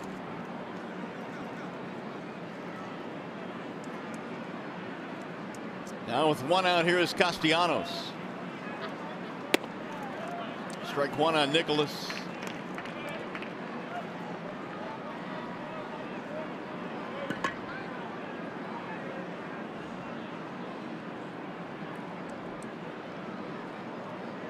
Strikeout, ground out for the Tigers right fielder.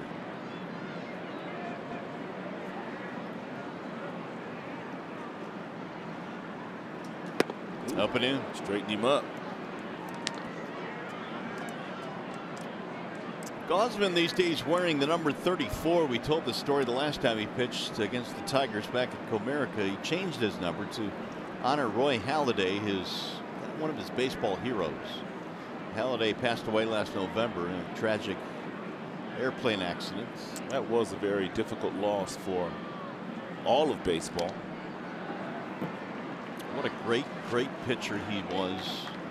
Gausman and Halladay both from Colorado. And so the number 34 to honor Halladay. They also said that Roy Halladay was one of the best teammates that you could ever have.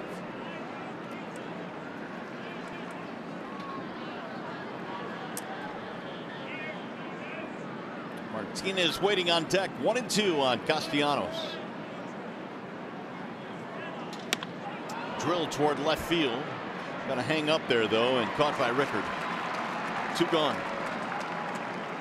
Here's our Xfinity high-speed pitch, and we told you that Gausman has had his foot on the gas pedal all afternoon long, and his top fastball 96 miles an hour.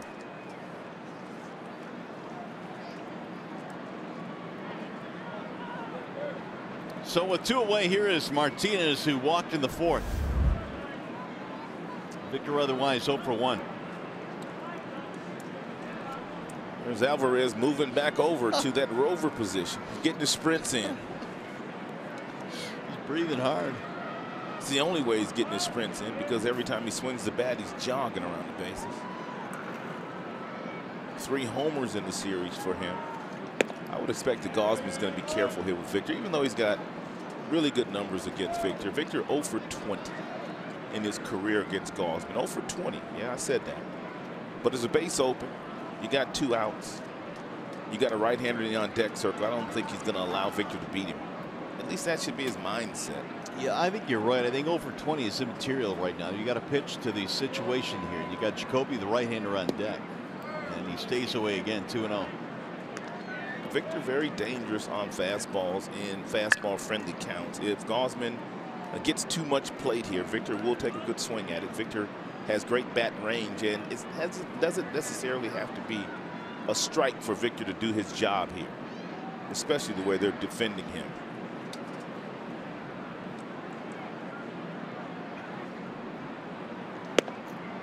So Gausman again stays away, 3-0. Victor has the green light, but very seldom swings 3-0. Career .295 batter or so coming into the contest today from the left side. He'll take 3-1. Every last fastball that Gausman has thrown Victor in the 4 pitches that he has seen have been all away from Victor. They're playing him in the pool, but they're pitching him away. Victor's been known to take that little lousy single right back toward the shortstop, especially with a runner in scoring position. Give him an RBI, and he'll take ball 4. So Martinez has walked for the 2nd time. Tying runs on now.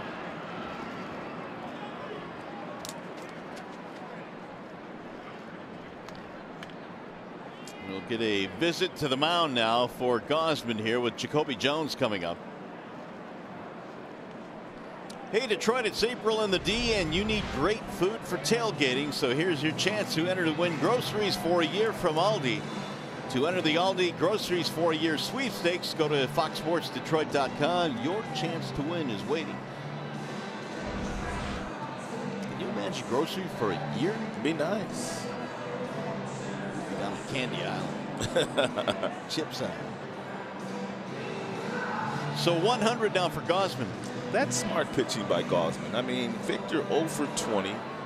As a pitcher, you would think, you know what, I'm going to go right after this guy. He does not have a hit after me, but Gausman thought the situation, as you mentioned, and thought better of it, basically pitched around Victor to get to Jacoby.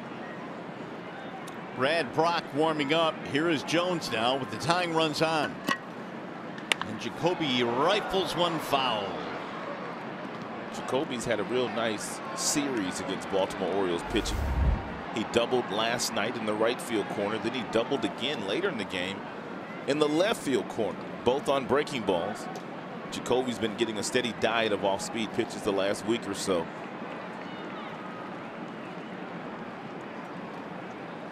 Fly out, ground out for Jones.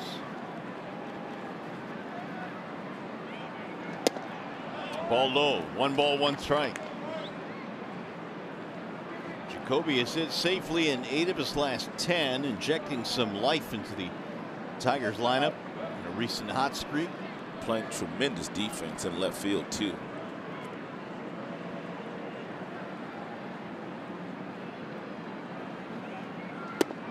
Went around, strike called, 1-2.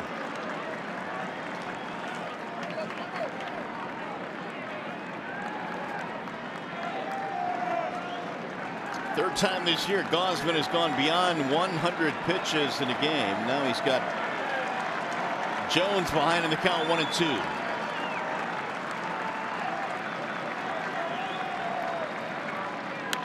Fouled away. Jacoby stays alive. Good pitch to hit right there. I think Gausman got a little bit more plate than he wanted to get there on that breaking ball.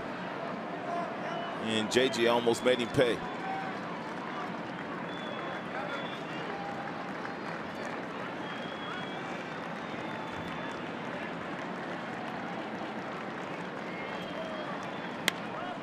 Little flare down the right field line and foul. Just a couple of feet.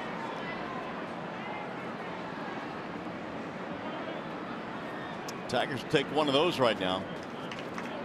They did not get on the board until Hicks homered in the 5th inning, and now they've got a single and a walk here in the 6th. Gosman continues to approach his season highs at 105, 107 in his last start was his high. John Hicks waiting on deck.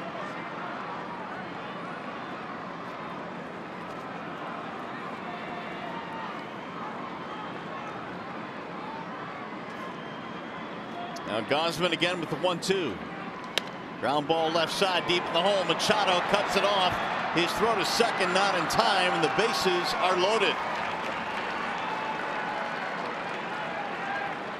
Infield hit for Jones.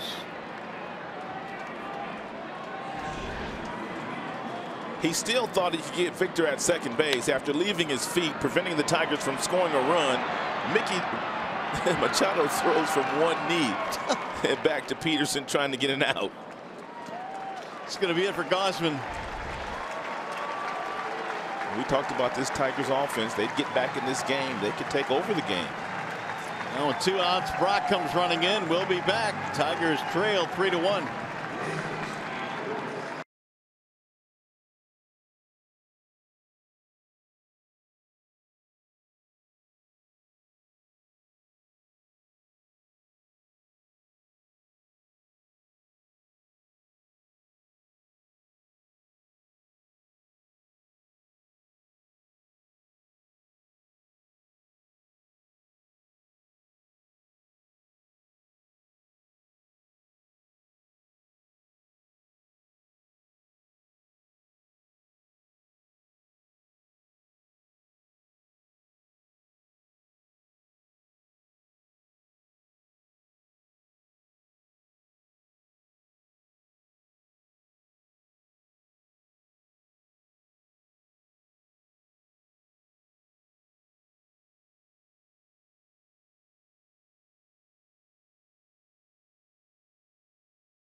Loaded. Here is our Ram Pick the Stick update. Thanks to John Hicks and his home run. He got 5 points going today. Yeah, you doing with smoke and mirrors now, boy. Oh, smoke and mirrors now. Oh, you got nasty quick. Here is Hicks with a base loaded. Come on, John. Swing and a miss, 0-1. Brad Brock is the new Orioles pitcher. And these are the first base runners that Brad Brock has inherited this season. He's been real good in his career against right-handed batters, holding right-handed batters to a 200 batting average. He's been a staple in this Baltimore bullpen as well. Right-handers batting 158 against him this year. You know what's amazing to me, though, Mario, is the fact that Brock and O'Day and some of the other guys in the back of the bullpen, they're not as good with Zach Britton being on the disabled list. I agree. It's amazing how the back-end guy can stabilize your 7th inning guy and your 8th inning guy. The roles change.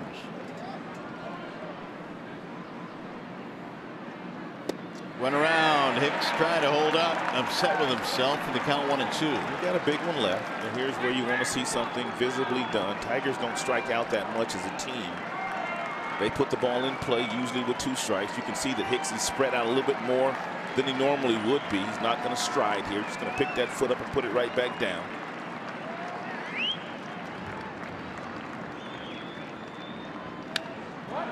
Good spoil there. Brock this year has not been really good at home. 4 2/3 innings pitched. He's allowed 5 earned runs. been much better on the road. And Hicks would love to add to his misery here at home. Everything Brock has thrown to Hicks in this sequence has been away from him.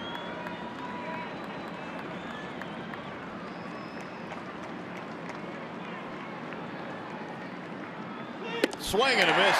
You got him to chase and struck him out. Tigers will leave the bases loaded. We'll go to the bottom of the 6th in Baltimore.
Alex Wilson's work here today. He had been having a difficult season. He had been giving up quite a few home runs, but today kept that ball south of the knees, a lot of soft contact.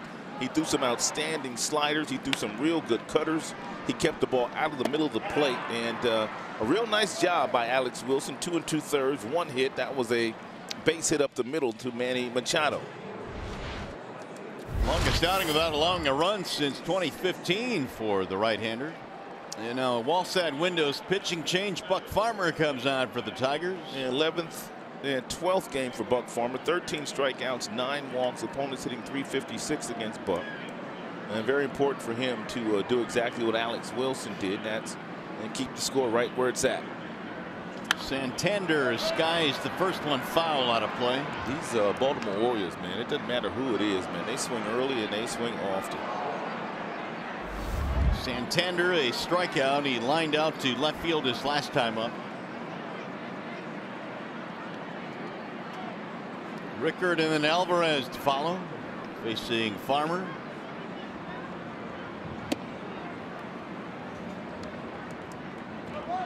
And Buck has the fastball that can get up to 95 miles an hour. He's got an exceptional changeup, fading circle change. He uses it mostly to left-handers.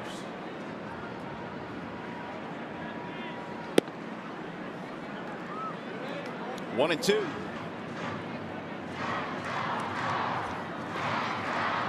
Farmer trying to find a niche in the Tigers bullpen after starting for most of his career. All of last year. It'll dive low. Yeah, there was that changeup at 86.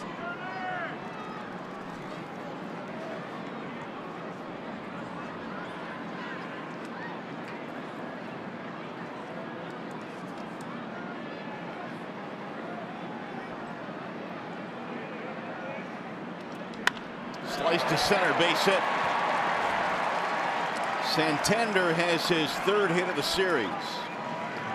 Time for a game break now, and Mickey York.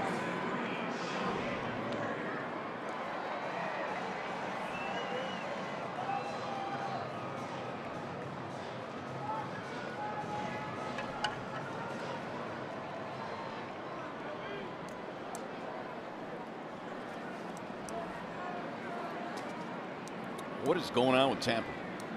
And they're doing exactly what they are supposed to be doing against the Boston Red Sox, a team that's ahead of them in the standings. They've been beating up on them. Rays trying to get to 500 with the win today against the Red Sox. Porcello had been outstanding this year for the Boston Red Sox. He won the Cy Young 2 years ago, really struggled last year, but he's pitching this year more like the guy that won the Cy Young. That's going to be one of the more entertaining races before this year is over. Boston and New York.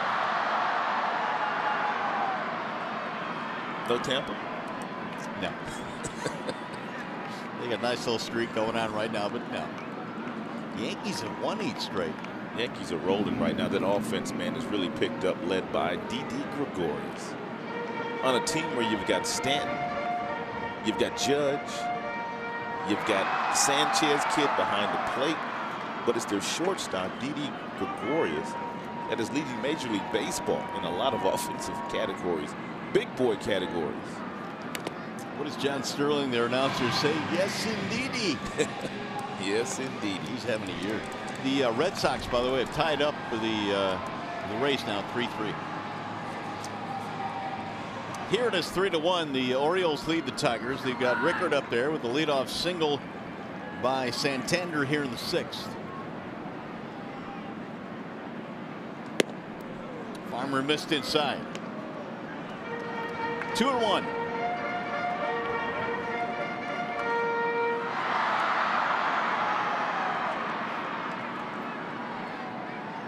Single, ground out. Rickard also has a run scored.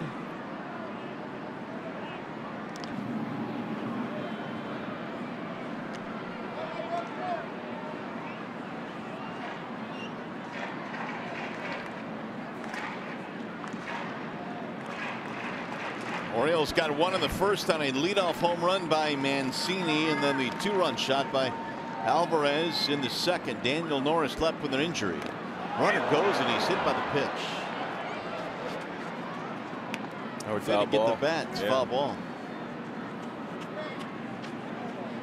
They're going to send the runner back to first.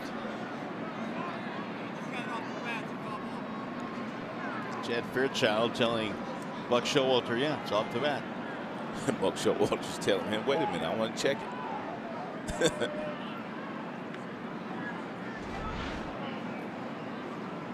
Yep. Rickard thought it hit him.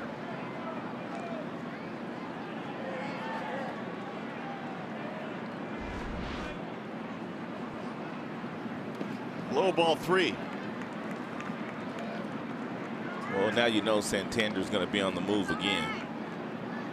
It sure would be nice if Buck could get a strikeout here and then give John Hicks an opportunity to throw Santander out at second. 2 for the price of 1.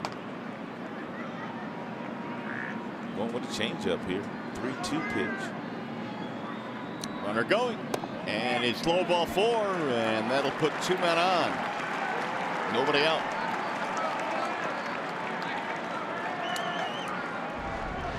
By the way, don't miss the Tigers take on the Mariners on Friday, May 11th at 7:10 p.m. for as little as $19 per person. Enjoy a Liney summer party pack that includes a game ticket, a voucher for draft beer. If you'd like to purchase, go to tigers.com/Liney. Tigers.com/Liney. Well, here is Alvarez now with 2 men on, nobody out. Homer and a ground out. Ball 1.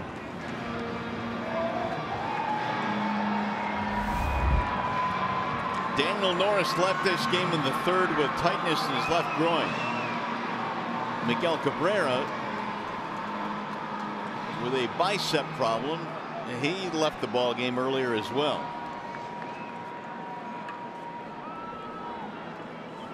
Mound visit being used by John Hicks.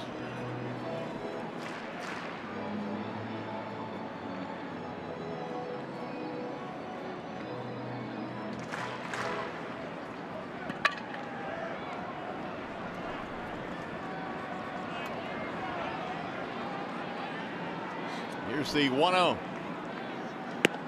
Now 2-0 on Alvarez.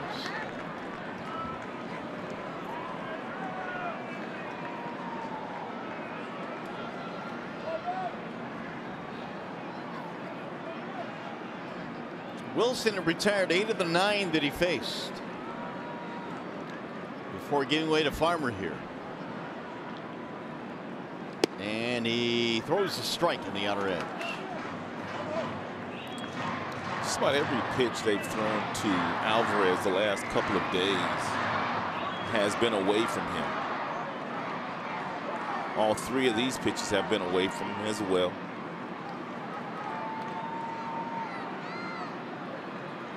Swing and a miss. Good pitch.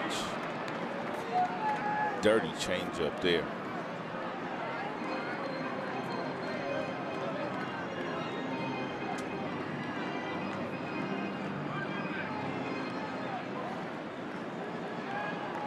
Gentry waiting on deck.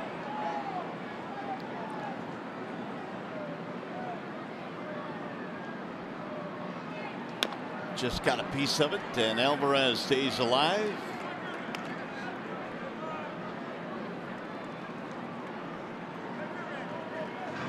Alvarez 6 years with the Pirates.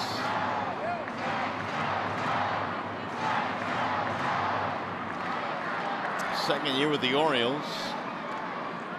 He's made his presence felt in this series with 3 homers. And he went up top to strike him out. 1 gone.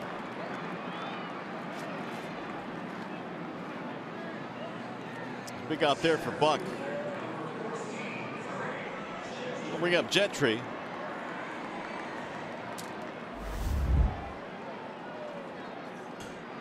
Fly out, ground out for Gentry. Tigers only run today. Solo homer by John Hicks. There's a line drive to left, base hit. Let's see if they score the run. Here comes Santander to the plate. He will score. It's an RBI single for Craig Gentry. Santander had to watch it through and still had time to score.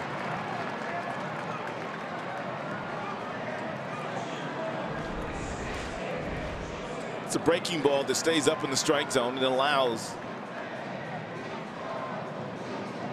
Gentry to drive that ball to left field. And then you talked about the fact Santander held up but still able to score because Reyes in left field was playing over in left center and playing deep.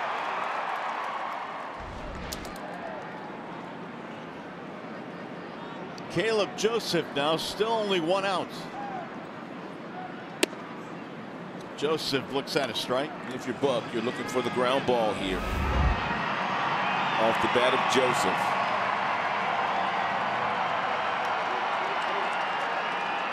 Joseph had a double in game 1 of the series, his first extra base hit since opening day. 1 ball, 1 strike. 4-1 ball game now. The Orioles back up by 3. We're in the 6th.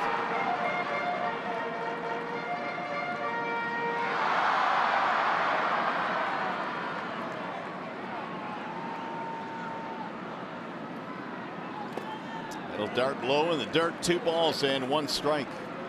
Top of the order waiting on deck.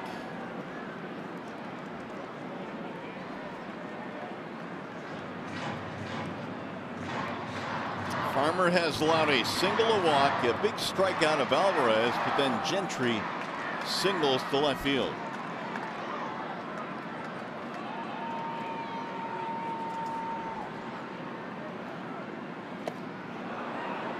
Awkward looking swing there by Joseph.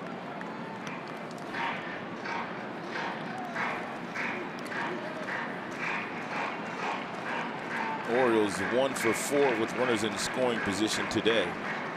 They were 1 for 10 with runners in scoring position in last night's game.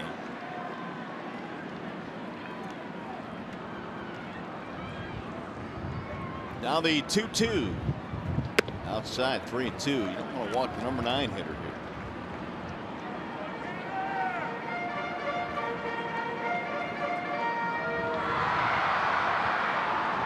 Buck Farmer's been throwing a lot of off-speed pitches in fastball counts. We'll see what he does here to Joseph, the number 9 hitter. Fouled away. Good fastball at 93. Joseph was a little tardy on it.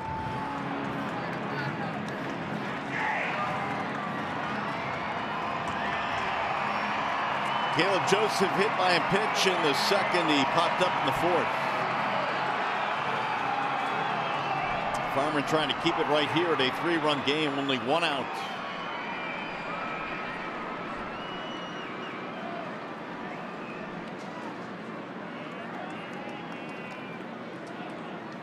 Another foul back out of play. And again, Buck tried to get the fastball by him, fouled it straight back. If you're Buck and you decide to throw Joseph anything other than the fastball, because he's been tardy on the last couple of fastballs, if you throw him anything other than the fastball, you have to make sure you keep it down because you've already sped his bat up. Swing and a miss. Ooh, he came back at 95 and blew him away. I loved it. 2 strikeouts now for Farmer. That'll bring up Trey Mancini. Back-to-back fastballs with 2 strikes to Joseph. Those were at 93. Then Buck reached back to get a little extra. That last one at 95.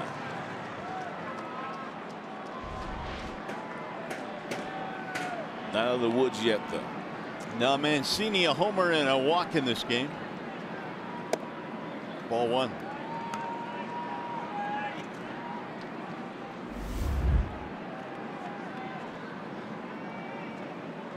.277 on the year now for Mancini. He came in batting .308 in the leadoff slot for the Orioles this year. He'll take low. The count goes 2-0.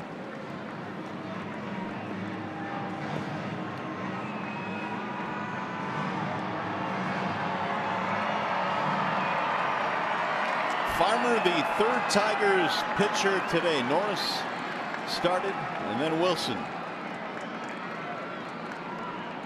Swing and a miss. 93 up with the letters.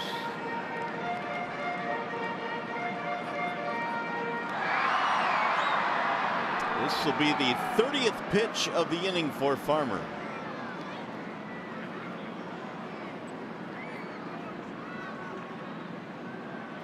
Swing and a miss again. He's just reaching back now.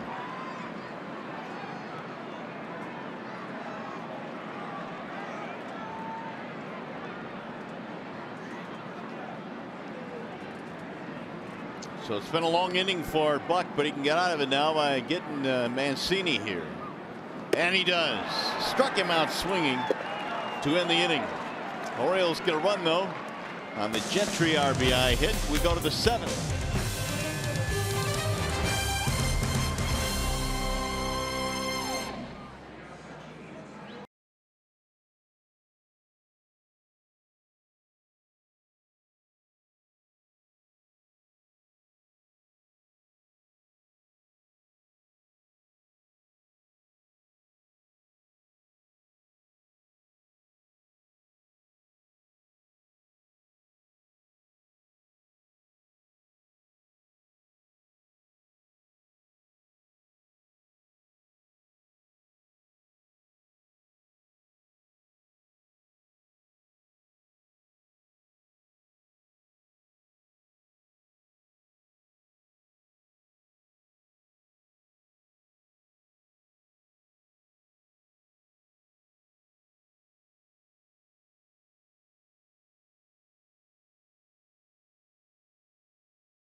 Alvarez, he homered for the 3rd time in the series. That was in the 2nd inning. And then you have John Hicks getting into that lead. He hit a home run. That was his second of the season, his second against Baltimore Orioles. That made the score 3-1. Then last half inning, Gentry on a breaking ball hits one to left field to drive in Santander, who had singled to lead off the inning. So now Victor Reyes will get it started here in the 7th. Reyes, Machado, Iglesias facing Brad Brock, who got the final out in the 6th inning. Here's a strike called. Reyes a single in the 3rd, 1 for 2. Starting in left field today for the Tigers. Swing and a miss.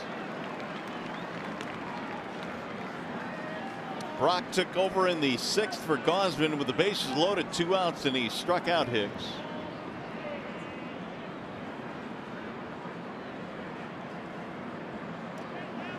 Reyes is down on strikes.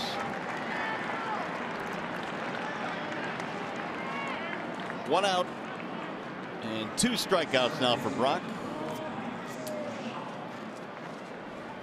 Daniel Stump warming up in the Tigers bullpen.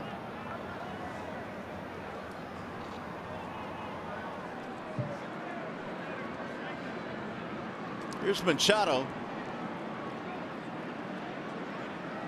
Swing and a miss.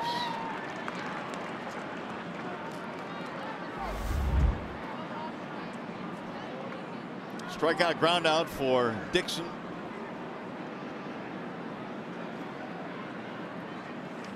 Line drive to center, base hit. Machado a solid single to center field. 1 on, 1 out. And Brock pretty much has thrown everybody away. And Dixon knew he was going to go right back out there with another fastball. And he didn't try to pull it. He just went right with the pitch. It's a nice piece of hitting there by the Tigers' young second baseman. Each club now with 6 hits this afternoon. Here is Iglesias, double in 3 at bats. Iggy don't take many pitches. Strike 1.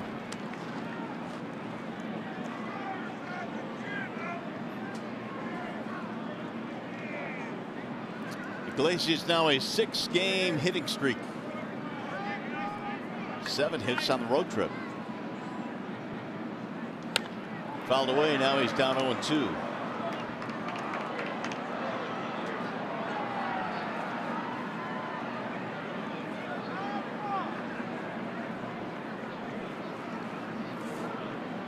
Brad Brock, born in New Jersey, lives in Nashville, Tennessee.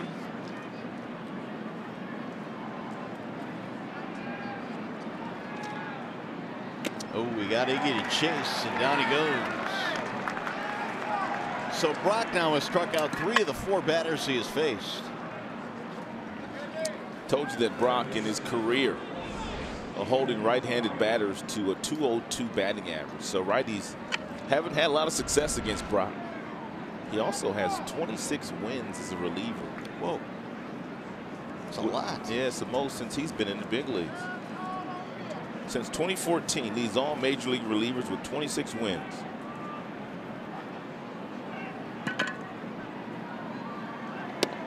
There's the ball low.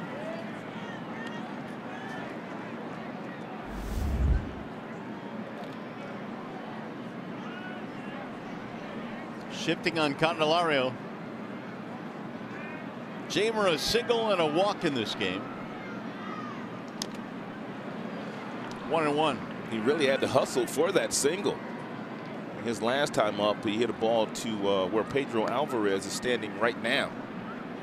And Pedro left his feet and then was able to get up and make a play on Jamer Candelario, but Jamer, too much speed. He beat it out. Alvarez, a late addition to their lineup today.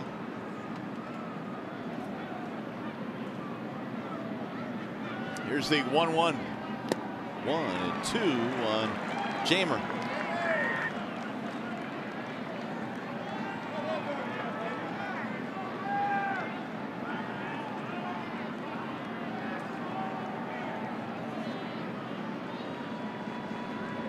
One out single by Machado. Now with 2 gone, the 1-2 pitch.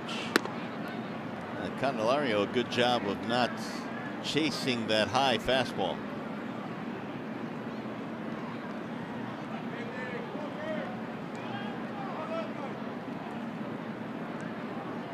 Here's the 2-2. Runner going. Line drive to left center. That ball's going to get down and shoot the gap. This will get a run in. Machado rounding third. He will score. Candelario with a double to make it 4-2. Beautiful piece of hitting by Jeimer Candelario and Dixon Machado. Both guys knew that Brock was not going to challenge them inside. Machado went right back up the middle, and then Jeimer went shopping in that left center field gap for a double and an RBI. What a beautiful swing by Jeimer Candelario. Now we'll see if Brock decides to throw Niko Goodrum a fastball inside, because he has demonstrated through the first 4 batters he's seen he's not pitching inside today. Goodrum is 0 for 1 after replacing Cabrera. Miggy left the game early. And Niko looks at a ball outside, 1-0.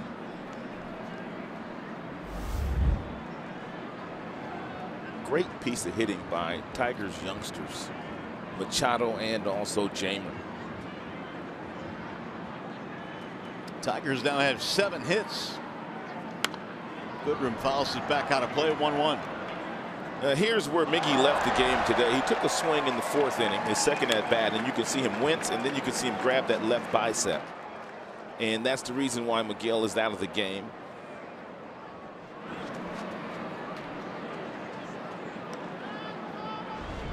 Let's hope that's nothing serious.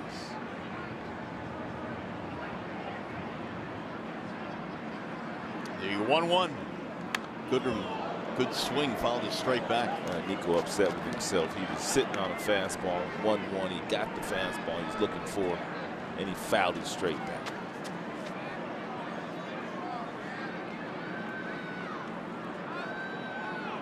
Tying run at the plate. With 2 outs here in the 7th. Goodrum had that big home run against the White Sox early this year. He'll drive this one in the air toward left field. It is slicing. It's a fair ball. Don't do it, Niko. That'll get a run in, and Goodrum will go to second with a blue double. It's a 1-run ball game. Doesn't matter how you do it. Well, I just like the Tigers' approach here in the 7th inning. It's an unselfish approach. You got each and every guy going up there, and even though they fall behind, as Niko fell behind, he still stayed with his little change piece that was off the plate away and flipped it into fair territory for a double and an RBI. It's a nice job by Tigers hitting so far in this inning. All 3 of the hits have been away. Niko sniffing that double, too. We had a feeling this Tigers team would will come back a little bit in this game if the Tigers relievers were able to keep the score right where it was at. Now Castellanos a chance to tie this one up with a runner at second base. A couple of doubles in this inning with Candelario and Goodrum providing the scoring punch here. Meanwhile, Nick is 0 for 3. Hit the ball hard his last time to the left fielder. Nick struck out a couple of times in last night's game. I thought maybe when we came to the yard today he would get his first day off of the year, but it's not the case. Sooner or later he will get one.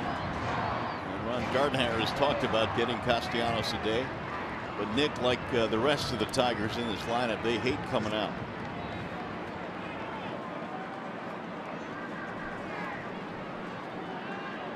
Four to 3, Tigers back to within 1. The 0-2.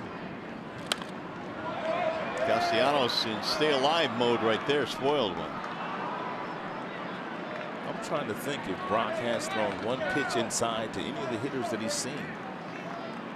He came in and struck out Hicks with the bases loaded. All of those pitches were away.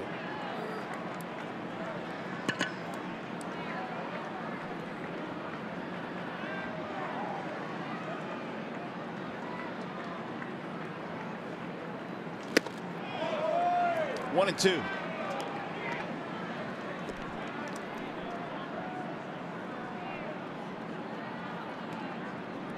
Brock got a big strikeout with the bases loaded in the 6th. 2 more punch outs here in the 7th, but the Tigers had 3 hits in the inning.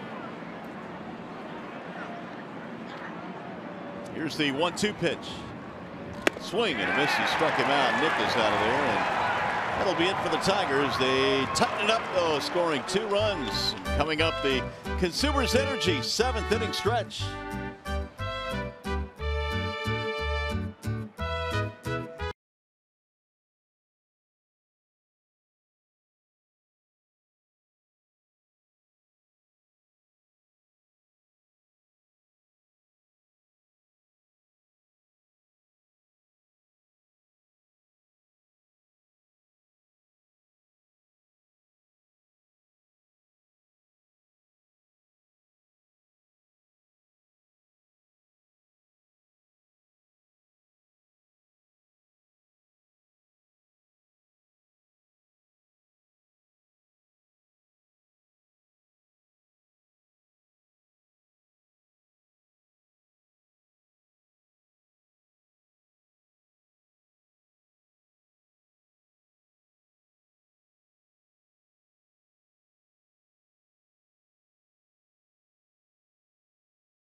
Run. Daniel Norris and Miguel Cabrera each leading this game with injuries. We've had 3 home runs combined. The 2 clubs.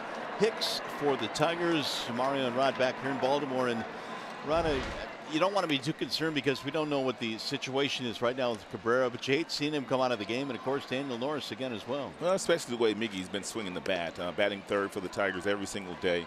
He's had a monster road trip, and you want Miggy to make sure he stays out there and stays healthy, and same for Daniel Norris. Well, the Tigers right now trying to fight back. It's been a ball club that all year long has found a way to get it done in terms of comeback victories. Who knows? They might have one in today. Well, Daniel Stump, he's in the game now for the Tigers, and if he can keep the Orioles from scoring again, I think the Tigers have a golden opportunity of coming back in this game the same fashion they've done so many times this year. This team has shown great will to come back in games with good quality at bats. They don't strike out very often. Yeah, Daniel Stump coming on now for the Tigers here, and he will take over on the mound for Detroit. And the Tigers, a good job from Alex Wilson as well today. So he kind of picked up the pace for the Tigers out of the bullpen. Here are the numbers on Stump in the Wallside Windows pitching chain. Stump comes in with outstanding numbers, a 1.93 ERA, pitching in his 13th game for the Tigers. So his job is to keep it right here. It's a 1-run contest now. And Daniel's going to have to go through the middle of the lineup, particularly 3 and 4. They've got Peterson and then Machado and Jones. Peterson trying to run his way on. Had the ball come up at his bat and his shoulder.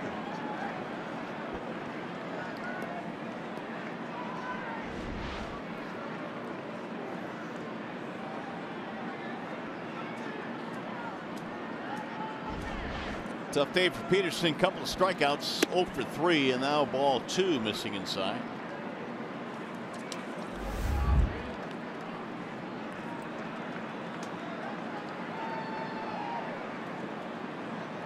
Stump with the 2-0.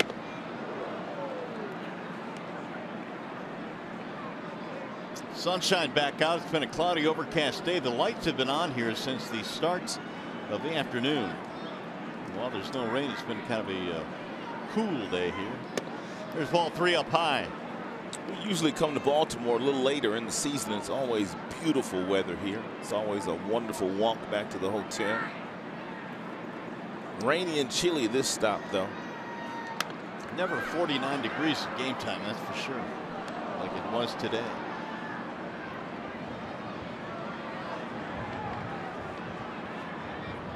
Oriole Park at Camden Yards, one of our favorite visits every year. Beautiful ballpark here. Gorgeous. Now the 3-2 is sliced out of play again. They say this area right here really took off after this ballpark was built. I mean, the hotel that we stay at, and you look in the inner harbor, I mean, they got lots of condominiums and restaurants. It's a real nice area. Yeah, especially in the summer when the weather is really nice. You can walk the harbor. And again, he's giving him a fit as Peterson fouls off another. And Daniel has been very good against left-handers. He held left-handers to a .220 batting average last season. You can see him when he gets on that mound. He's got the right foot that's pointed over toward first base, and he really throws across his body. Can be tough on lefties. And he walked him. Close pitch, leadoff man on here in the 7th. Hey, Johnny Kane's been doing some exploring. Johnny? Yeah, guys, we love coming to Baltimore for a variety of reasons. We're really fortunate to get over to Fort McHenry earlier on this trip. Of course, the birthplace of our national anthem dates back to the War of 1812. The Royal Navy had come after the battle at Baltimore there, and American troops were able to rise up and essentially to keep the British forces away. Really preserved our freedom. Now, I'm no history expert, but two-day battle there, that's where Francis Scott Key saw the two-day battle, saw the British turn away, and the Americans were able to resist it, and he had penned the words to a poem that he wrote called The Defense of Fort McHenry, and that would later be converted into the Star-Spangled Banner, our national anthem. So we actually ran into an 8th grade group from Endeavor Middle School from New Haven, Michigan, that were there. A lot of class trips, middle schools that go to DC and then come here to Baltimore as well. But great to learn about the American history and just a terrific place. If you ever get a shot, head over to Fort McHenry. We certainly enjoyed our time there.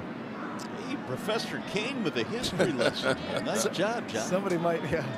I think I was pretty accurate on that. Well, I'm sure you were. But I'll find out if I was. Somebody will let you know. Somebody will let you know. As we speak, actually. Yeah. All right, Johnny, thanks. All right, guys. Yeah, a lot of history here. There are so many reasons to come here, and this is just a great area. And the Tigers making their trip in April, so they won't be coming back to Baltimore until next year. Boy, Daniel could use a ground ball right here in the worst way. Instead, he throws high, run the count to 3-1.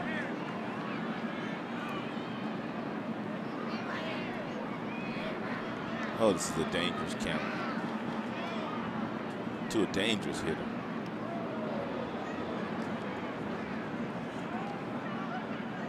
Single walk and a ground ball from Machado.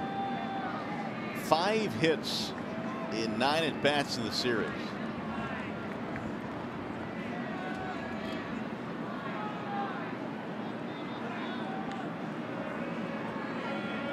Peterson drawing a few throws. Yeah, Daniel knows that Peterson's not going anywhere, but he's playing a little game of cat and mouse right here with Manny Machado, just making him wait, hoping that Manny gets impatient. And he walked in, ball 4. And so 2 walks by Stump here in the 7th. 2 on, nobody out, and that's going to bring up Adam Jones. Tiger Brain Trust surveying the situation now. It's the 5th walk by Tigers pitching today, and 1-hit batter.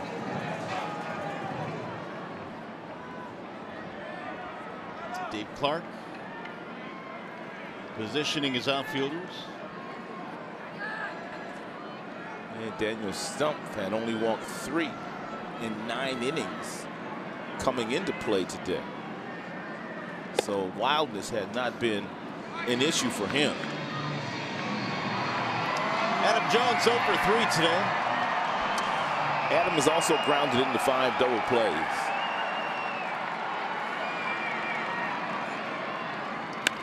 Fouled away, now 0-2 on Jones.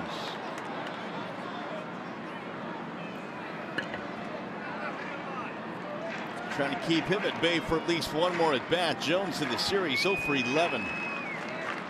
Leadoff walks to Peterson and Machado.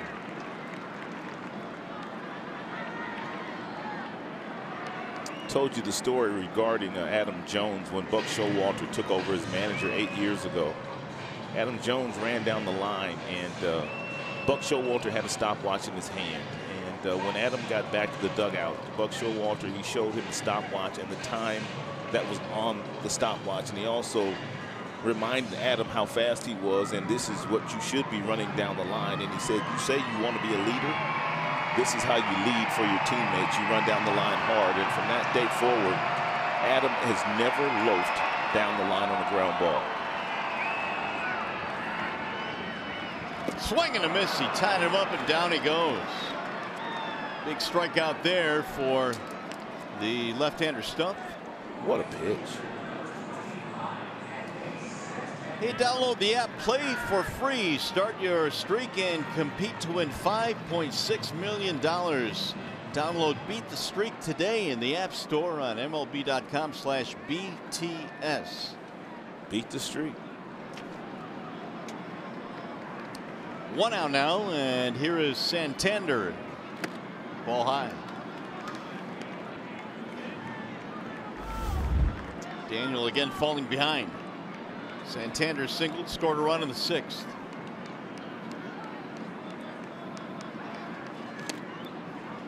Two and 0.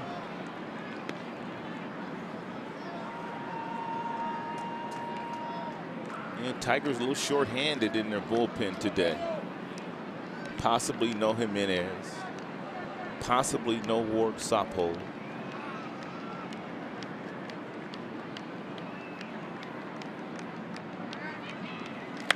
Popped up. Shallow right field. Machado back. Castellanos in. 2 gone.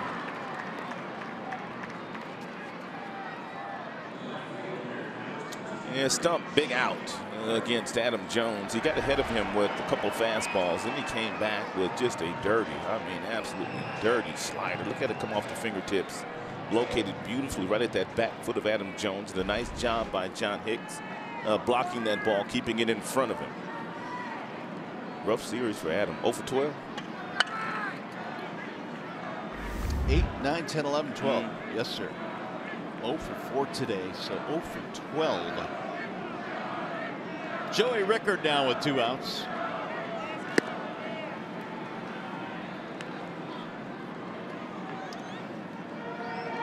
Stump has fallen behind every hitter in this inning. He has, except Jones. Oh, right, Jones. He got 0-2 on Jones.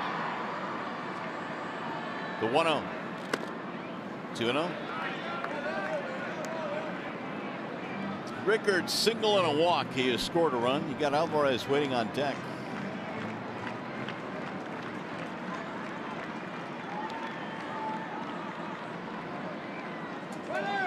Swing and a miss. Runners going. Throw down to third, and what a pick there by Candelario. That could have been disaster. John Hicks telling Candelario, my bad, I shouldn't have thrown that ball, especially with you not being on the base. But I think what Hicks did here is he recognized when he threw that ball down to third base, he recognized that Candelario wasn't on the bag. So he didn't throw it to the bag, he threw it to Candelario. That's a wise decision by Hicks there. Had he thrown that ball to the bag, that ball would have been down the left field line. Short hop pick by Candy at third base. It's like a little ground ball. That thing rolls to the left field. They might get 2 runs in. Well, they would probably. 2-2 on Joey Rickard. Swing and a miss. He struck him out. That'll end the inning. Look out, Dan. Stump with a couple strikeouts, pitching around 2 walks, 7 in the books. You're watching Tigers baseball, presented by Bell Tire.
Big plays. Tigers' approach in the 7th inning was outstanding. Dixon Machado takes a pitch away from him right back up the middle. Look at Jamers at bat. Away, away, away. As a hitter, you start to think, you know what, this guy's not going to come inside. He's going to throw me something away, and I'm going to slice it in that direction. And then you got Nico Goodrum, who watched the Jamer Candelario at bat. He recognized the exact same thing. He got something that was off the plate outside, blooped it in for a double, and I just love those approaches by those 3 guys in that 7th inning. Real good stuff. Well, here is Michael Givens now. He will check in out of the Orioles bullpen. Speaking of good stuff, he's got some pretty good stuff, but he does have an ERA of 4.97, so somebody's been hitting Michael Givens. Victor Martinez will start things off for the Tigers here in the 8th, down by a run and a ball outside. And they play the shift on Victor Martinez, and not only is Pedro Alvarez in short right field, but Manny Machado, the shortstop, is also playing about 7-8 feet on the outfield grass, trying to cut off anything that Victor might hit in that direction. I think we talked about this either last year or either the beginning of this season. Buck Showalter's the only one that will take that shortstop and put him in the outfield in that direction.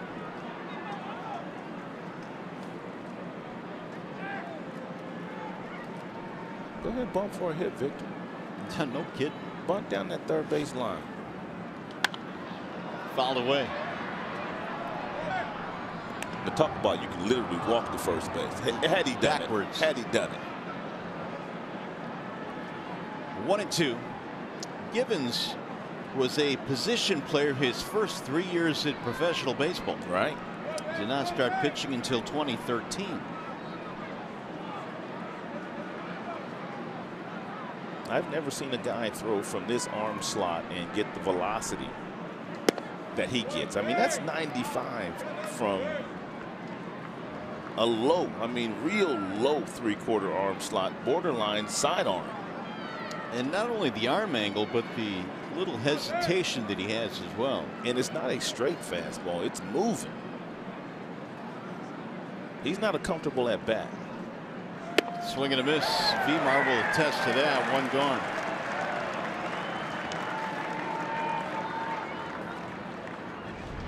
'95. Good fastball. And when you got 95, sometimes you can get away with that fastball that splits the plate. Orioles now have 9 strikeouts for their pitching staff. 9 of them. Yeah, Tigers don't strike out that often. As far as the percentages are concerned, they're one of the better teams in the league. There's a high drive to left field, deep to the track, to the wall, and it's going to die out there. Oh, I thought he got it. He got underneath it. Good swing, though. 2 away. That would have tied the game. Now it is John Hicks.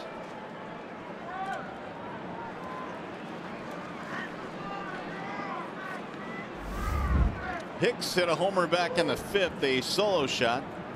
Got the Tigers their first run of the day. This should get out of play. It will.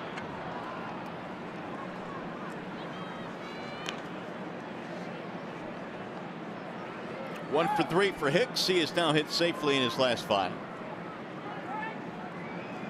Givens appeared in 69 games last year. What a year he had. A 2.75 ERA out of the pen. 88 punchouts in 78 innings. That ball is hit toward left center. Going to be run down there by Gentry, and it's going to be a 1-2-3 inning for Givens. We'll go to the bottom of the 8th in Baltimore.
Tigers baseball on Fox Sports Detroit is brought to you by Comerica Bank. Raise your expectations of what a bank can be. Come to Comerica.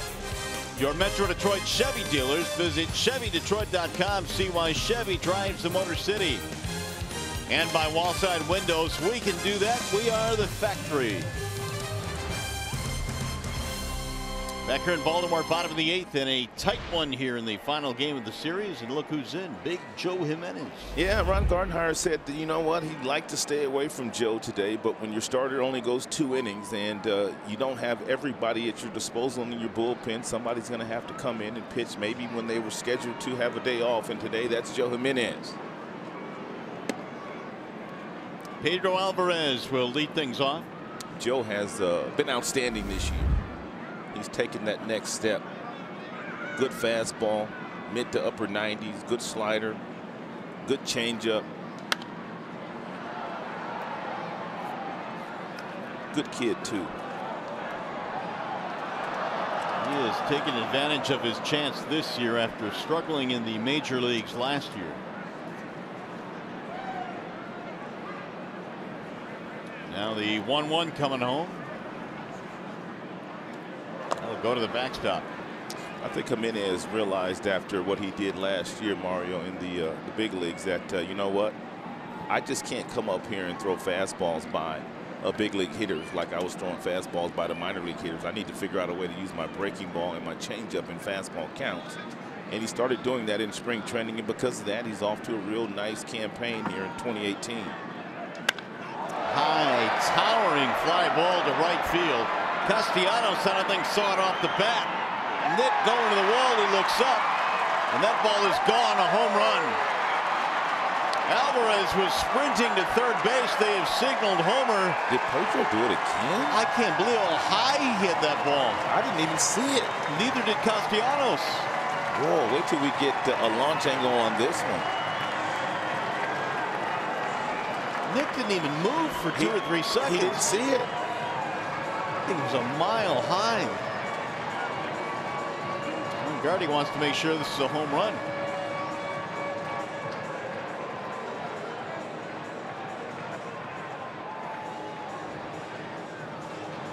That thing was launched. He swung straight up. Alvarez knew where it was. Watch Nick. And now he's going to start to run. Dude, wait till I tell you the launch angle on this thing. A million. No. 45-degree Whoa. launch angle. I've never heard of a 45-degree launch angle. You have now. Alvarez with 2 more home runs today, 4 in the series.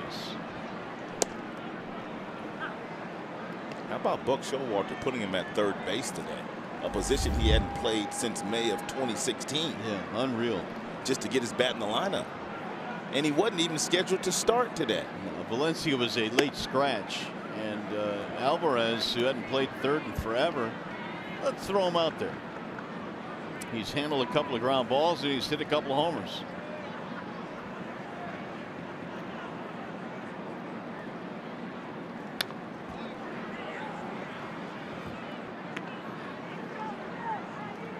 Here is the average launch angles from last season on home runs. 28-degree launch angle is the average of last season. I don't know where Pedro got that 45 from. It's a strong man right there. Ball went straight up. Off the bat, I just thought it would be a mile-high fly ball to medium depth right field. And it just kept going. Ground ball, foul outside of the bag at third. As you can imagine, it's the largest launch angle, 45-degree reading this season.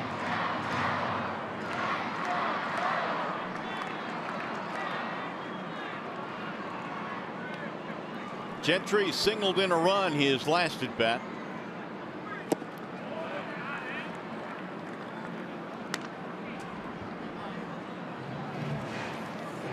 Jimenez replacing Stump.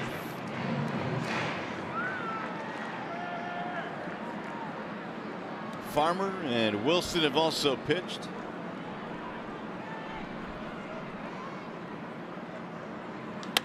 Ground ball up the middle, and there's Iglesias.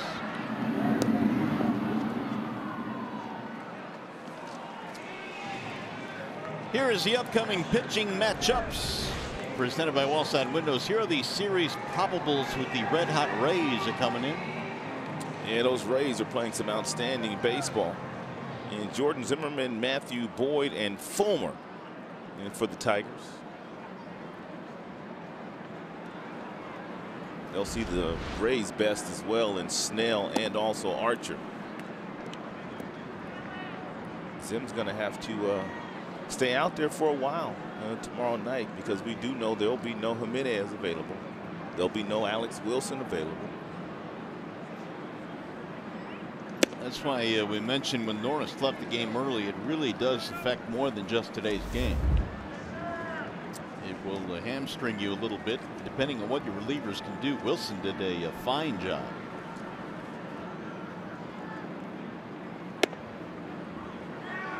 Two and one now. The count on the number 9 hitter, Caleb Joseph. Tampa is 3-3 with Boston in their game before heading to the Motor City, and the Rays have won 8 straight.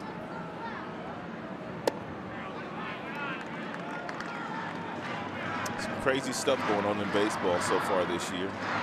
How many teams? I heard a stat the other day. I don't know where I heard it. How many teams are on pace to lose about 100 games? About 11, I heard. Seriously. And then there's about 9 teams on pace to win 90 games. Shallow center field, sprawling play, but he dropped it. Jacoby Jones, now the runner going to second, and he's going to make it. Jones never picked it up.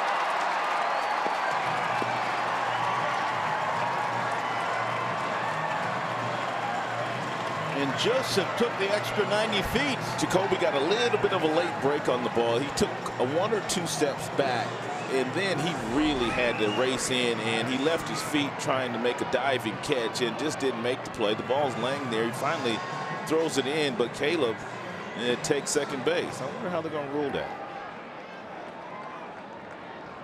It's going to be interesting to see how they rule this. I mean, because clearly if he throws the ball in. He caught it originally, and then it popped out. They ruled it a double.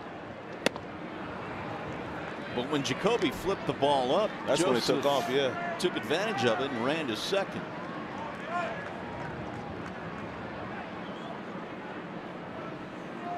So a big run standing out at second. It's a double for Joseph.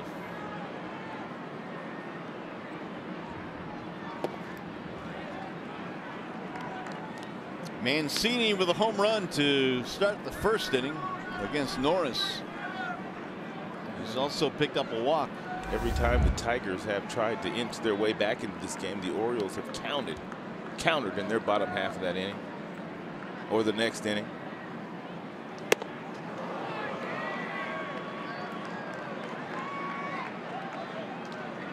Mancini has been susceptible to that high fastball.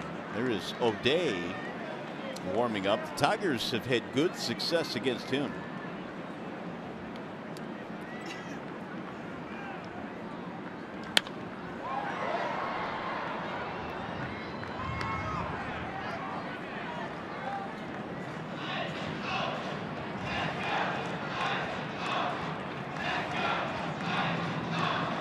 Orioles have the lead on a home run by Pedro Alvarez. Again. 4 home runs in the series.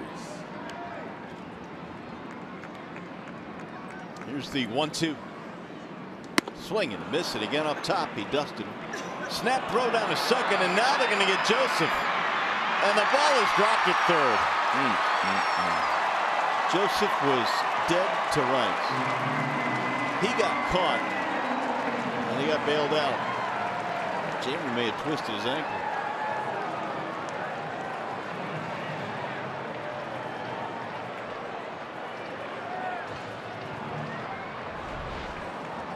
I don't know what Joseph was doing here. He shuffles off. He gets caught in no man's land. He thinks what he thinks is 3 outs. Yeah. That's what happens. Yeah. And then the Tigers do not execute the rundown and get the out. Some wacky stuff this inning. Yeah.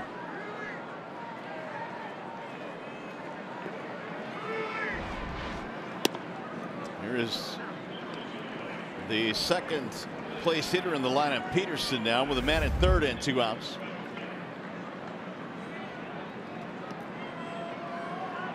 Joseph at third. The 0-1. See if this one stays in play. It should. Candelario circling, and he'll haul it in to retire the side. A run in for the Orioles. We will go to the 9th. Pedro Alvarez has been a one-man wrecking crew. 2 homers in game 1, and in game 3, 2 homers. 5 3-0s.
All right, Mick, thank you. Last call here for the Tigers. We go to the top of the 9th, down by 2. Darren O'Day will come on and try and save this one for the O's. And Leonis Martin will pinch hit for Victor Reyes.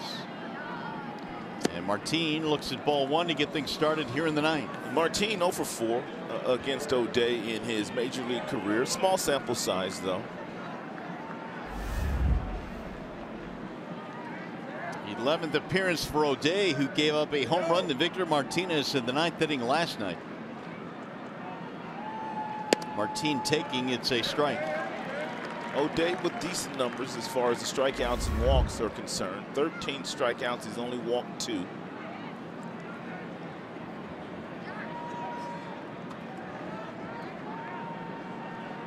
Tigers need a base runner here, down by 2 runs.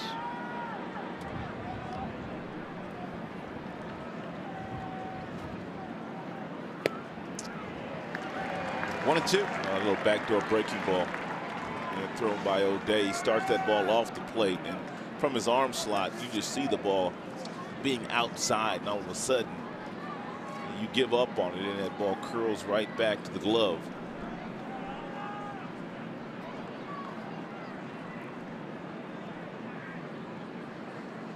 Here's the 1-2. Swing and a miss. Martin chased up top.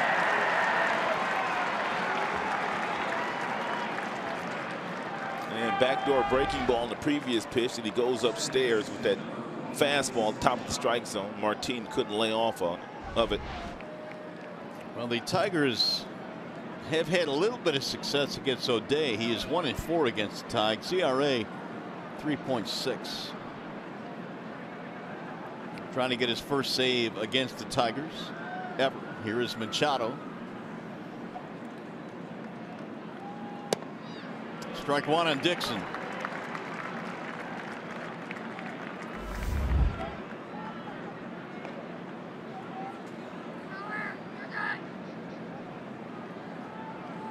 Single and 3 at bats for Machado.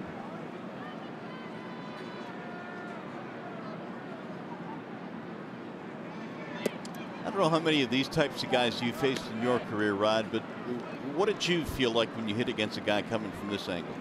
Well, he doesn't throw hard, so there's really no fear of being hit and hurt. You know what I mean? If a guy like Givens, like who we just saw, 95, 96, that's an uncomfortable at bat. O'Day's not necessarily an uncomfortable at bat. There's deception there because he's throwing from an arm slot you don't see very often, and the ball is doing different things. But as far as being in fear of being hit by him, you're not in fear of that, meaning you're going to keep that front shoulder in there. But another guy that was be 92, 93, 94, you might have that front shoulder coming out on you a little bit if you got a guy throwing from this arm slot. 1-2. Here's what Machado sees. Popped up foul and heading back out of play. The Orioles have 2 guys that throw from this arm slot, and they're very different from each other. Givens is 95, 96. O'Day, he's 86, 87. He used to be lower than this with the arm slot.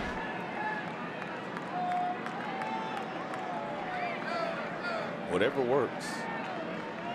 Whatever gets you or keeps you in the big leagues. And for some guys, this is it. Ron Gardenhire was saying yesterday he didn't see why and more right-handers didn't throw from this arm slot.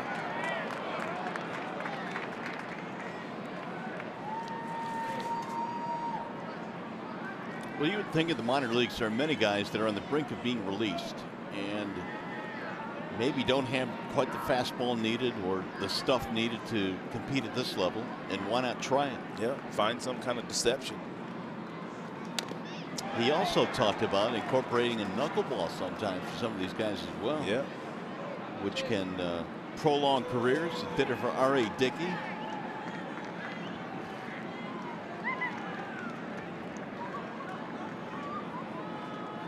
Two and two on Machado, battling here. Iglesias waiting on deck.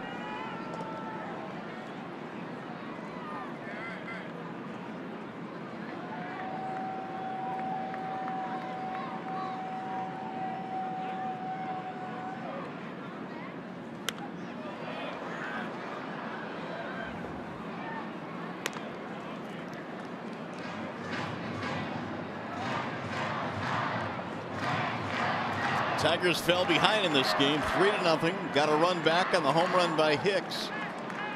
Got it to within 4-3 and then 5-3 in the Alvarez home run in the 8th.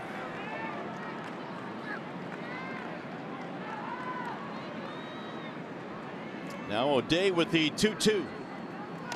Fouled it off.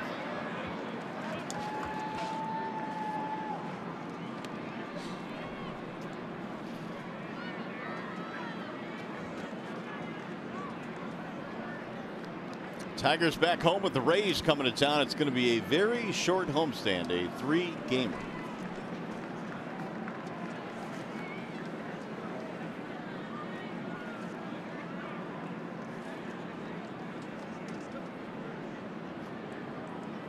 Dixon is finally dusted.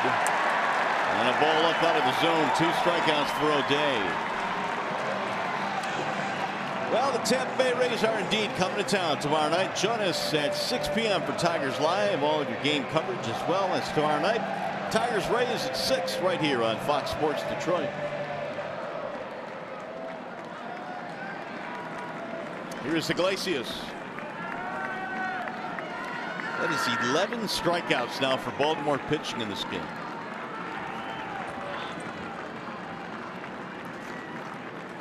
Iggy 1 for 4.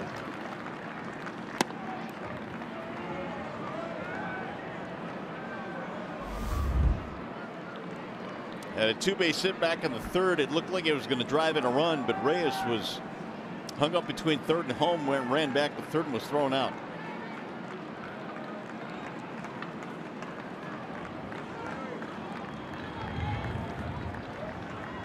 Here's the 1-0.